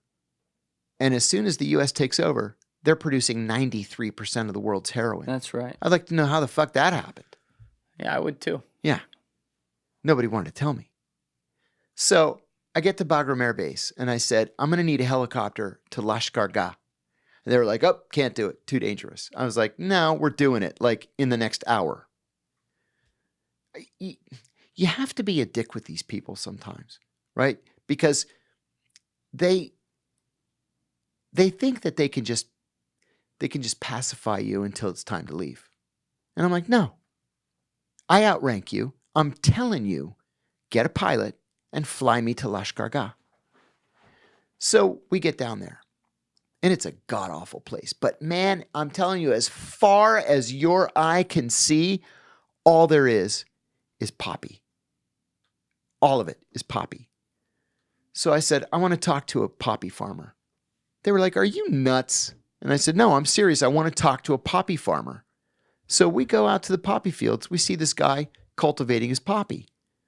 So I go up to him and I said, I got to ask you a question, which was incredibly naive. I said, why don't you grow crops that have 2 growing seasons instead of poppy? You could grow tomatoes or onions or pomegranates. And he goes like this. He goes, the Americans told me in 2001, if I told them where the Arabs were, I could grow all the poppy I wanted. I go, what Americans told you could grow poppy? And my military handler's like, we got to go. Bogey's in the area. We got to go. And he physically pulls me into the Jeep and takes me back to the helicopter. I was like, okay. So I make an appointment to go to this DEA secret site. Somebody had reached out to me and said, hey, we heard you're doing this study and you might want to come out here. We can have lunch nearby. I was like, okay. So I get in my car. I drive out to Timbuktu outside Washington, friggin' far. And there's this secret DEA facility out there. So there are 3 of them. We go out to lunch. And they were like, you're in over your head. I said, how do you figure? They're like, there are very powerful forces that want that poppy to be cultivated. And I said, why? It's 93% of the world's heroin. And they said, because almost all of that heroin goes to Iran and to Russia. And we want them to be addicted to heroin. It weakens their societies. Almost all of it goes to those 2 places, and it's 93% of the world's heroin? Our heroin comes from Colombia and Mexico and Ecuador. What about the Andretta, though, getting the heroin from Afghanistan? That happens too, but it's small scale. So I'm writing all this up, and Kerry's like, nah, we're not publishing that. And I was like, they got to him too. There was a worse episode. I get a call one day from a noted human rights activist for one of the big human rights organizations. And he says, can I see you? I said, sure. He said, I can't come up to the Hill. It's got to be at a private location. So I went to Johns Hopkins University and we met in a vacant classroom. And he's like, listen, I've stumbled onto something big. He goes, have you ever heard of the Dashti Laili massacre? And I said, sure. Northern Afghanistan, November 30th and December 1st, 2001. We arrested, well, in Mazar-e Sharif up north in Afghanistan, 2,000 Taliban soldiers gave up. All 2,000 all at the same time. So there's not a prison in Afghanistan big enough to hold 2,000 people.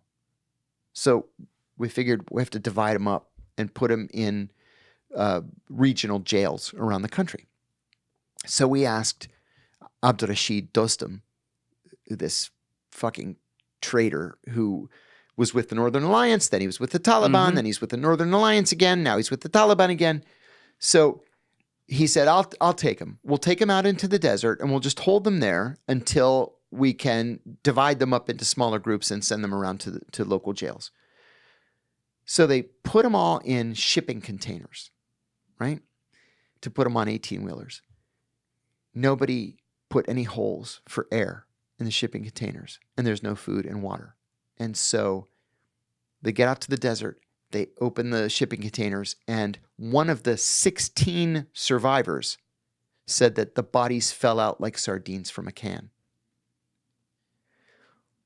Well, we always believed Dostum did it on purpose, right? Why would you feed and clothe and house 2,000 Taliban prisoners when you can just suffocate them? So what was new was this human rights activist said, I have a witness who was 12 years old at the time, and he says that there were 2 men there at the site of what's called the box up, where they were putting them onto into the containers. 2 men wearing black t-shirts and blue jeans and speaking English. Who is going to be in Mazar-e Sharif in November of 2001 wearing blue jeans and black t-shirts and speaking English? Yeah, I mean, duh. Yeah. So I took the information and I wrote a letter to the CIA asking for clarification. And I see why they charged this guy. and I did it under John Kerry's signature. So it was, sincerely, John Kerry, Chairman, U.S. Committee on Foreign Relations. Oh, so you didn't sign it yourself? No. Okay. No, Kerry signed it.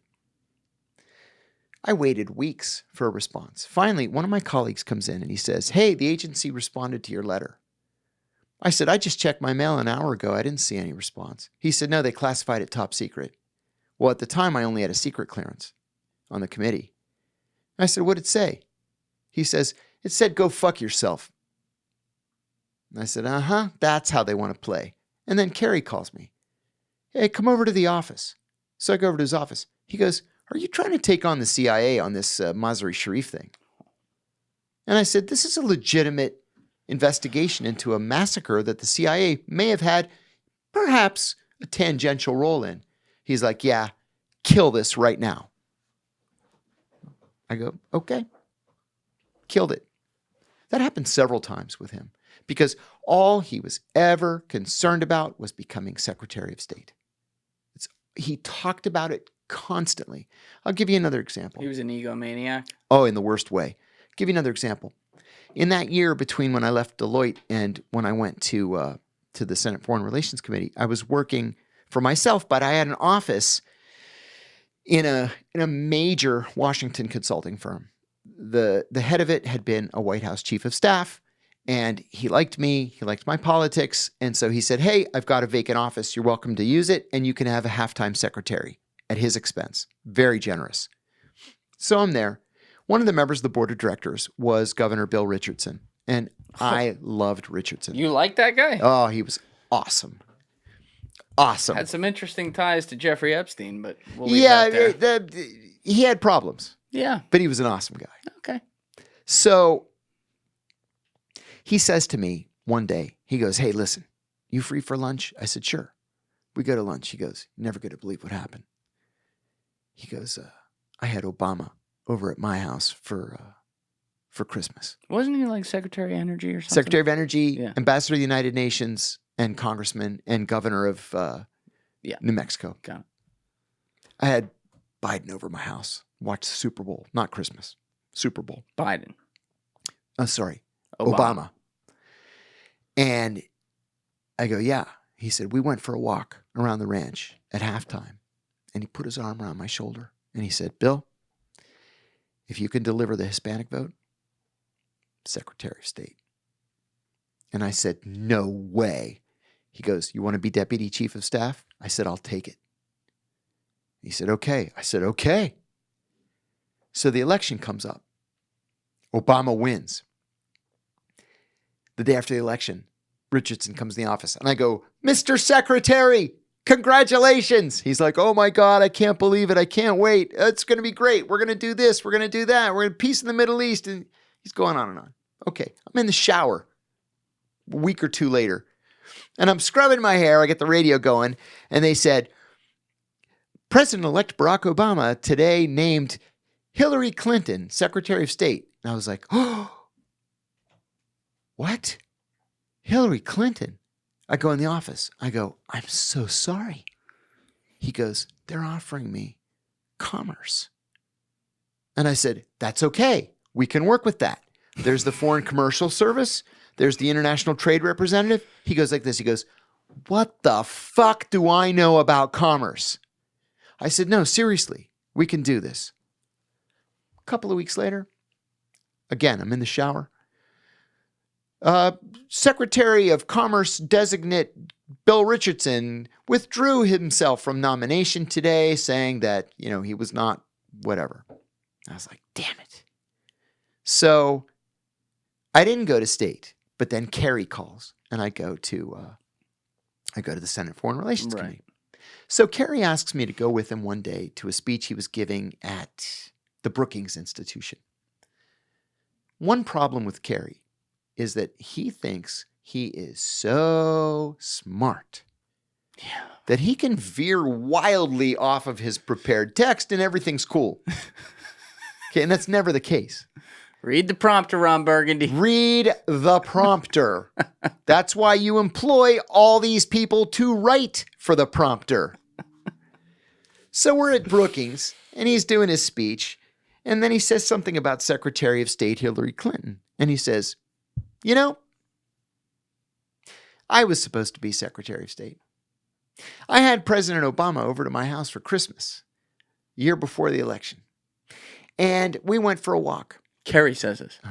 And he said to me, John, if you become the first senator to endorse me, Secretary of State. So I endorsed him, he says. I was the first senator to endorse Barack Obama. He says, and I had a long relationship with Hillary Clinton. It caused and I'm going like this in the audience. Like, stop talking. So wait, did he just steal the story? No. That actually happened. Obama promised 4 people Secretary of State. Kerry, Richardson, Clinton eventually. And the guy who died in his office, the peace negotiator. What peace negotiator? Bosnia and Middle East. Oh, come on. I have no idea. What was he, a senator? No, he was a lifelong diplomat. No idea. We gotta Google this. Peace negotiator, Bosnia, Middle East, Yeah. U.S. He pulled the same stunt on 4 people. Brutal. What a talented son of a bitch. Brutal. Brutal. Oh my God. And let's see. Daniel Levy? No, U.S. peace negotiator. And Bosnia put, because otherwise we'll get all these. Let's see. Richard Holbrooke? Dick Holbrooke. Yeah. Richard Holbrooke. So he promised 4 people. Yeah. Well, 2 of them eventually did become. What a Washington thing to do. That's a very Washington Brutal. thing. You know, Harry Truman once famously said, if you want a friend in Washington, buy a dog. Yeah. It's a great quote. Yeah. So you're working for Kerry, though, while he's on the Senate Foreign Relations Committee. And then how did it happen that your case got reopened? It had to do with John Brennan. Yeah, John Brennan. Obama, but what went on Right. here? So John Brennan was literally the only former senior CIA officer to endorse Obama. Yeah. All the others were pretty evenly split between John McCain and Hillary Clinton. So when Obama won, he named Brennan CIA director, but the liberals were up in arms because Brennan was one of the fathers of the torture program. Which he later said in that 2015 documentary, CIA Spy Masters in the Crosshairs or whatever by the Naudet brothers. He tried to paint himself, because he was the current head of the CIA at that point, as someone who's like, the CIA should be above torture. I'm like, Malaka, you fucking He did made this. all that shit up. He was the deputy executive director of the CIA at the time. So he was in the briefings every single day. Yeah. And you knew him well. Very well. I knew him from the day I was hired. Wow. Yeah. He was a GS-14 nobody when I was hired in the Office of Near Eastern and South Asian Analysis. Yeah, he must be like a good behind-the-scenes guy, because the lack of charisma on that dude. Oh, there's a story that I probably can't get into. But okay. Yeah, it's connections. Yeah. All right. So he endorsed Obama. Oh, so he endorsed Obama. Obama says, CIA director. The Senate says he can't possibly get confirmed. So Obama makes him the deputy national security advisor for counterterrorism, which does not require Senate confirmation. Okay. He almost immediately asks Eric Holder, the attorney general, to secretly reopen the case against me. Now, why did he want to do that? Because we hated each other. That's it. He just didn't like it. I aired the CIA's dirty laundry, and John always had a Nixonian obsession with leaks. Unless it was him leaking, in which case, there's a parade of journalists from the Washington Post and the New York Times, coming in and out of his office. So they reopened the case. Yeah. Now, this is where, because I looked at the Wikipedia before this on the case part specifically, because I wanted to see what the narrative is. Alessi, can you actually pull that up? Just pull up John's Wikipedia. I've never looked at my You Wikipedia. never looked at your Wikipedia? It never even occurred to me. Yeah, let's pull it up. But basically what it says is that the charges that ended up, I think the final ones that stuck when you made the deal, go down to the case, Alessi, go way down. More. Okay, all right. Go up. Go up. Yeah. Do you want this? Yes, right here. So I'll read it straight off here. The specific charges were that in 2008, Kiriakou confirmed the name of a CIA officer, which was already well known to people in the human rights community, according to the Government Accountability Project, to someone who claimed to be writing a book about the agency's rendition practices. In a separate 2008 incident, Kiriakou gave a New York Times journalist the business card of a CIA agent who worked for, quote, a private government contractor known for its involvement in torture. Was that Deuce Martinez? Yeah, Deuce Martinez, who was never undercover in his life. Okay. So essentially, what they're saying is the final charges here didn't have to do with your ABC interview or anything like that. It had to do with an email you sent. 3 of them did. But they dropped those. They had to. Because you didn't do anything wrong. No. Right. But the ones that eventually stuck were from emails afterwards where there was someone that you like confirmed. Yeah, I'll tell you the whole story. Please. So there was a journalist. What was his name? It was New York Times guy. No, it was ABC News. It was Matthew Cole. Oh, yeah. Who was the other guy? I talked to What the hell New York was the other Times. guy's name? Oh, Scott Shane? Oh, yeah. Is that it? Yeah, they charged me with espionage for talking to Scott Shane. I was like, having lunch with the New York Times is not espionage. And they dropped the charges. Interesting. Yeah. Okay. So See, but what they do is they charge stack against you so that they wear you down.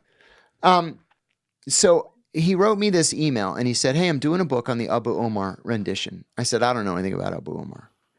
And he said, well, can you introduce me to any of these dozen people? And I said, I don't know any of these people. And I said, look, kidnapping was not my thing at the agency. I never worked with those guys. So he sends me another email with a list of 12 people. He says, can you introduce me to any of these people? I said, clearly, you know this issue better than I do. All I know about the Abu Omar rendition was what I read in the Washington Post. And then he says, what about on page whatever, 165 of your book? You talk about a guy, I think his name is John. I said, oh, that's John Doe. I don't know whatever happened to him. He's probably retired and living in Virginia. That was the crime.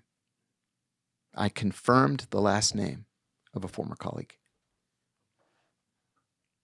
do you think that's a crime? Absolutely not. First of all, I had no criminal intent. Secondly, the name was never made public. And that's why I say John Doe, because the name was never made public.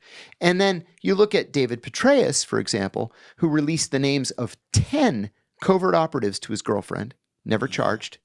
You look at Leon Panetta, who outed the Osama bin Laden shooter to Hollywood writer Mark Bowl and Hollywood producer Catherine Bigelow, never charged with a crime. And there was a disgruntled former CIA officer in Maryland who put on his website the names of 7 former CIA undercover people, never charged with a crime.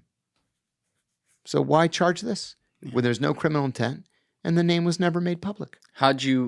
Did you know you were under investigation again? No idea. It was a So secret. the doors get hit on you one day. Yeah, there were 2 things that happened. One, in discovery, we got 15, 20,000 pages of discovery, classified discovery. And we find this memo from Brennan to Holder. And it says, charge him with espionage. And then Holder writes back and says, my people don't think he committed espionage. And then Brennan writes back and says, charge him anyway and make him defend himself. This is in discovery. You have this. Hmm? Yeah. Oh my God. So we went back and we said it's targeted prosecution because they don't like my political views. Maybe it's like late and because we've been talking for 6.5 hours and my mind's not thinking straight, but like the Justice Department it's not supposed to take outside it's not. ideas from someone else in government. It's supposed to act independent, right? That's exactly right. But there was another thing that happened.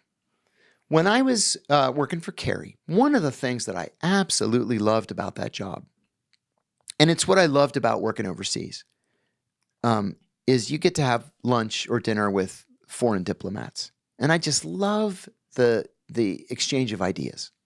You know, what do you guys think about the Israeli elections? What do you guys think about the peace process? What do you think about, Erdogan's new policy toward the Kurds, whatever? I love it.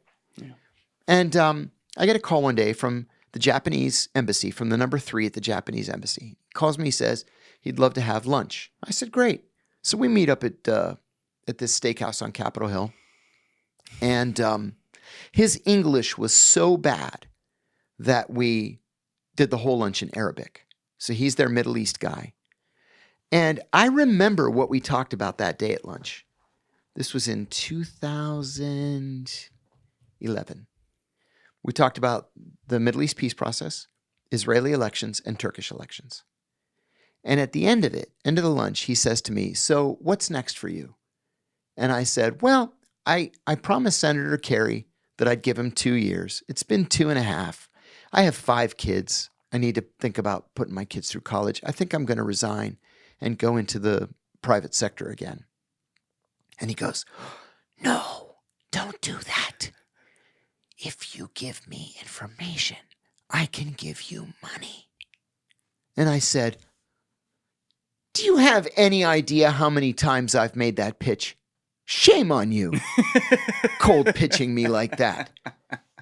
I said, I'm going to report this. And I got up and I walked out. And I went directly, without stopping, to the office of the Senate security officer. And I said, I was just pitched by a foreign intelligence officer. He goes, was it that damn Russian again? And I said, no, Japanese. He goes, Japanese? I said, I know, right? He said, but they do poke around for trade information every once in a while. He goes, I have a standalone computer. It's not connected to anything. Write it up. I'm going to print it and I'm going to take it to the FBI. I said, great. I wrote the entire story of the lunch. Next day he calls me. He says, 2 FBI agents are going to come up and see you.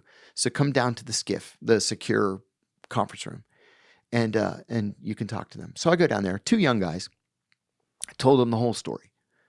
And one of them says, okay, here's what we want you to do. We want you to call him back, invite him to lunch, and try to get him to tell you exactly what information he wants and how much he's willing to pay for it. I said, okay, because I'm a fucking patriot. I said, you want me to wear a wire? They said, no, we're going to be at the next table. We're going to listen to the whole conversation. I said, okay. So the morning of the lunch, they called and said, something came up. Go ahead and do it and write us another memo. So I did. Got all the information they wanted, wrote it up, sent it back over. They asked me to do it a 3rd time and a 4th time and a 5th time, which I did. At the last lunch, it was a nice place in Georgetown. He says to me, I just got my dream job. I'm going to be the number 2 at the Japanese embassy in Cairo. And it was so great knowing you. I said, great, good luck. Shook hands, never saw him again. Year later, I've been arrested. We get all this discovery. Oh my God, he was an agent. Yeah, there never was any Japanese diplomat. He was an FBI agent who happened to be Asian and spoke Arabic. And I continually foiled their operation because I would write every single detail in these memos and send them back to the FBI. They must have been like, God damn, this guy's good. Well, finally, one of them wrote a note and he said, it's clear he's not going to take the bait. We should end this operation. And then that's when the guy said, I got transferred to Cairo. I'm like, oh, good luck. So I said to my lawyer, why would they do this? I'm a patriot. He said they did it because they have a shit case and they know it's shit. And that's why we're going to trial. But you didn't go to trial. Didn't go to trial. Now, what went into that? I was completely prepared to go to trial. And by the way, you found out like literally when you were arrested that there was even an investigation against you. Within weeks, yeah. Oh yeah, when the day of my arrest was the day you found out. I found out. Oh my God, they've been following me for 3 years. Got it. Okay. Tap my phones, grab my emails, teams of surveillance following us to church, into church, into Target, restaurants, kids' school, all kinds of shit. What'd your wife say about all this? Oh, she was furious at them, not at me. She was very supportive. You know, my aunt died. I got arrested on a Tuesday. My aunt died on the previous Tuesday. And on Friday was the funeral. It was in Ohio. So I got in the car, drove to Ohio. And I thought, you know what? I'm going to go to my grandparents' old house. So my grandparents lived in this neighborhood that it's really like not good. It's not safe. So it's in the hood. I drove up and I just parked in front of it. There was a car behind me and I parked and I pulled over and stopped. And the guy's like behind me. So I rolled down my window and I went like this, like go around me. And he's just like waiting there. I'm thinking, what the fuck is this? So I go up to the intersection and I make a really broad illegal U-turn in the intersection. And he does too. I'm like, okay, I'm under surveillance. In Warren, Ohio, of all places. So I thought, this is weird. It's probably my first wife because we're going to court soon on some custody issue. And she's probably hired some PI to see what I'm doing. This is the Friday before the Tuesday that you're going to be arrested. Correct. So I drive to the cemetery. I'm going to go visit my grandparents, my aunts and uncles. I got a cousin there. He follows me into the cemetery. So I park. He parks kind of, 40 feet away. So I start walking over to the car to say, what the fuck? And he takes off. So I called my wife and I said, this is going to sound like I'm nuts, but I'm under surveillance. She's like, what? And I told her the whole thing. She's still in CIA. Yeah. To make a long story short, they thought, we learned in Discovery, they thought someone had tipped me off and I was running to Canada. I got on the highway with no word to anybody with a suitcase and I hit the Pennsylvania Turnpike and I'm going toward Canada. So they had guys from the Cleveland field office and the Cincinnati field office and the Pittsburgh field office, and they're all converging on Warren, Ohio, because rather than go to my aunt's funeral, they think I'm running to Canada. Oh, my Fucking God. morons. Jesus. So then you get the doors kicked in and your wife's supportive. Yeah, very. Wasn't she later not, though? I am not able to talk about that Oh, due to pending litigation. okay. We'll leave that one there. So throughout 2012, you're getting all this discovery. You're meeting with your legal team. Yeah. You said, as you explained, they stacked charges and everything. Yeah. You're like, you're going to beat these motherfuckers. But eventually, 2 of the charges or something you plead to late in the year. One. They charged me with making a false statement, and we were never really clear as to what the false statement was supposed to be, and they ended up dropping that too. So I got this one charge that's hanging over me. And in the beginning, the government, when they first arrested me, we had a proffer meeting, and they said, take a plea to an espionage charge, you do 45 years. And I said, I am not doing 45 minutes. And this fucking bitch, who is now like the deputy attorney general for a criminal division, she says to me, take the plea and you might live to meet your grandchildren, Mr. Kiriakou. Yeah, nice. So 45, I ignored them. And then like 6 months later, they said, all right, take a plea to an espionage charge. And he does 10. And I'm like, I didn't commit espionage. Having lunch with the New York Times is not espionage. That's right. So that was on a Monday. On Wednesday, they came back 8 years. I said, forget it. They said on Friday, 5 years.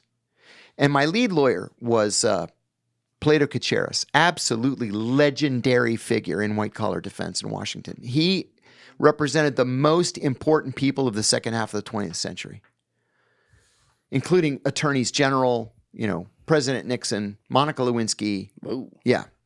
So He probably cost a pretty penny. tell me about it. I still owe him. He's dead. I still owe him $1.1 million. I won't collect for him. Don't worry.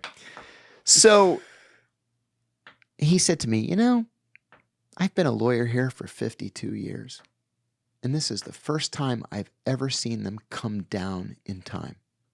He said, usually they'll offer you 10, and if you say no, the next offer's 15, then the next offer's 20. I said, why are they coming down in time? He said, there's no case here. And I said, okay, I'll take that. Then they come back in October of 2012, and they offer 3.5. 3.5 from 45 is a pretty big difference. Yeah. And I said, no, I'm not going to do it. I haven't done anything wrong. I'm not going to take it. Somebody's got to stand up to these people. So then they came back and they said, best and final offer, 2.5, you do 23 months. I have 24 hours to make a decision. So that night, my wife and I stayed up all night long. And I was the first person that's ever been charged with this crime, other than a spy, an actual spy, who was charged when it was first written.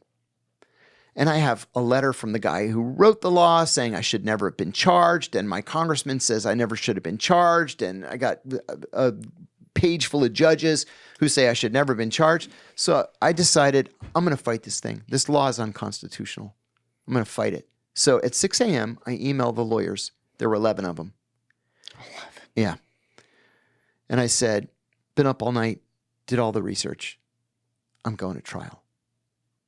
So one of them emails me back and he says, put on a pot of coffee. We're on our way over. So 3 of them, the four senior most lawyers came over to the house. And Plato, who's been a lawyer for 52 years, and his brother is the chief judge in the court that's prosecuting me. He said, his exact words, "You stupid son of a bitch, take the deal." I said, you're the one who told me not to take the deal. You're the one who said they have a shit case and they know it's shit and we're going to trial. And then the second lawyer, Bob Trout, who is just an awesome human being. All 4 of these guys, amazing human beings. I refer business to them constantly. So yeah, they could cut the fucking bill a little bit. I know. Huh? Well, no, they did. They forgave it. Okay, that's good. They're great guys. So Bob Trout is sort of an elegant Southern gentleman. And he says, John, if you were my own brother, I would beg you to take the deal.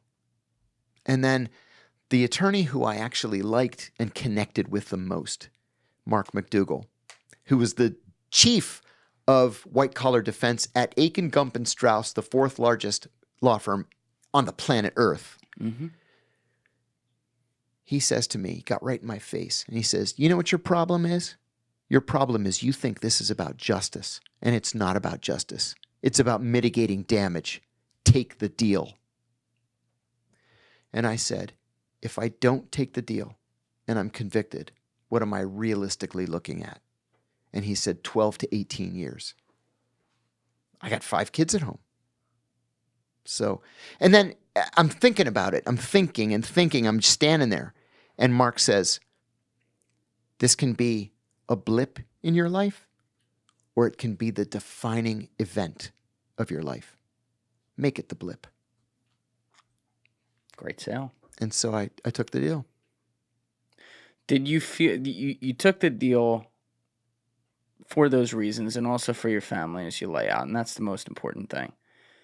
But as a person who knew you didn't do anything wrong and believed that the United States is supposed to be the shining beacon on a hill, did that shatter some of your understanding of, or what you thought your understanding of what this country was about? Well, to me, the Constitution is the Constitution. The Constitution didn't change with what happened to me.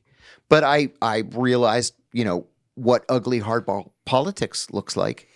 In my views, those people who trumped up these charges, who testified against me before the grand jury, the likes of Jose Rodriguez, for example, and a whole host of others. Oh, they testified Oh, against sure. you. Yeah, sure. There's know a laundry list. Oh, yeah. You don't get the transcript of the testimony, but you get the list of names.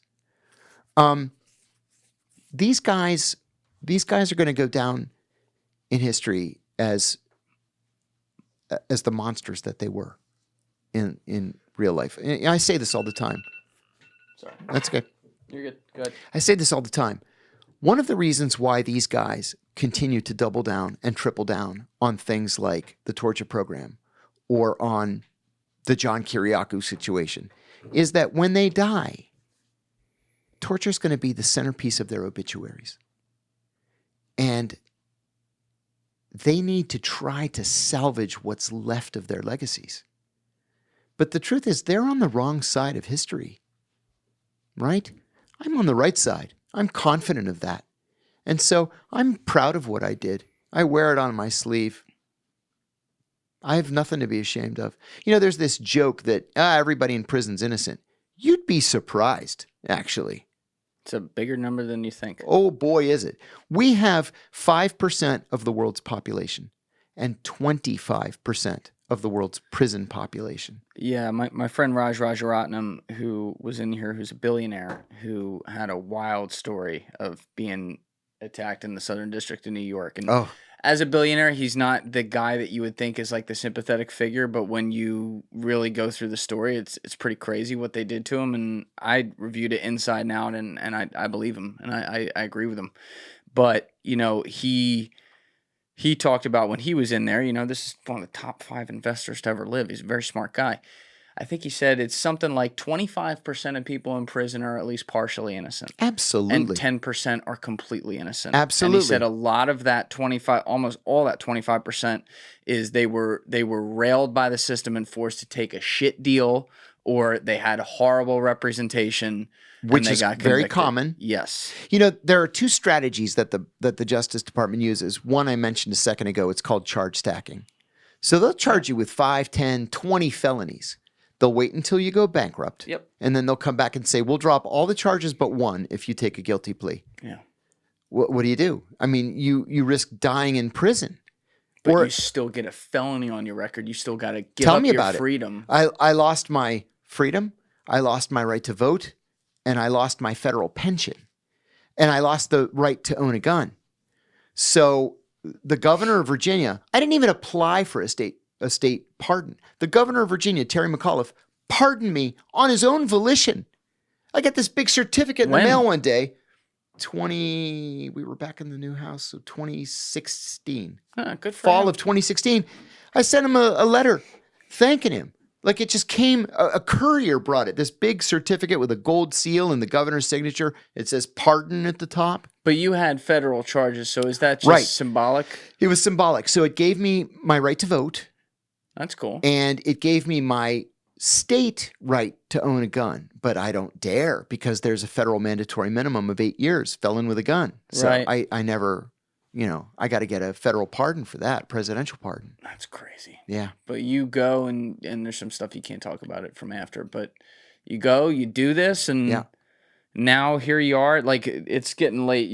We had a long story today with you in the train and then coming up here, so I appreciate you. My own fault. The whole for being late. All good. But we've been talking for so long. I don't want to keep you here too much longer. So I think another time we can talk about, you know, what happened in prison and all that, and then really get into what you've done afterwards. Because now, you know, you're a guy, you got a Substack, you are using all the skills you've used from your career to provide analysis to people, in addition to helping out with some of your own interests here as far as, you know, criminal justice reform and reforming some of the bureaucracy and things like that. You know, people joke. My ex, now my ex-wife, but she used to joke that if they thought they were going to silence you, man, they didn't know you at all. Yeah, that's clear. They've made me famous. Yeah.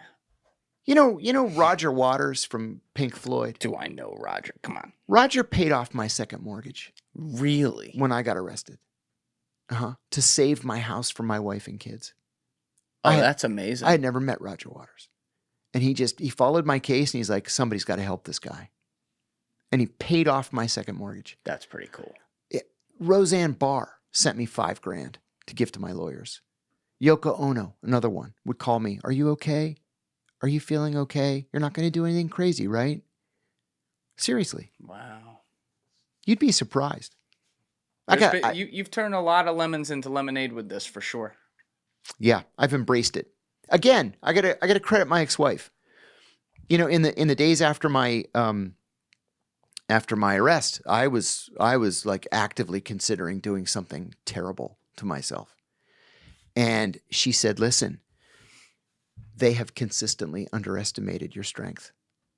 Consistently. You're far tougher than they think you are." And she said, they're going to change their focus to someone else, which they did. It was Ed Snowden. And she said, you have to embrace this and you have to keep talking about it because your side of the story is going to become the side of record. And she was exactly right. That's great advice. Mm-hmm.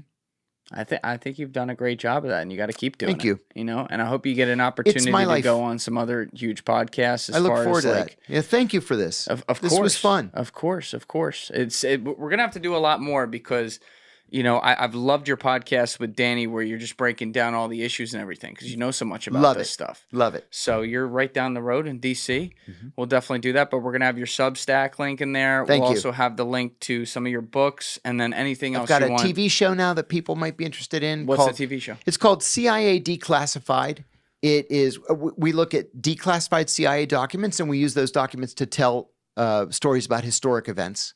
And What's that on? It's on Unified Television. It's online, and we'll put a little QR code so you can see it. Love it. All right, John, thank you so much, man. Thank We'll get you you. back home, and we'll do this again sometime. Looking forward to it. All right, Thanks. everybody else, you know what it is. Give it a thought. Get back to me. Peace.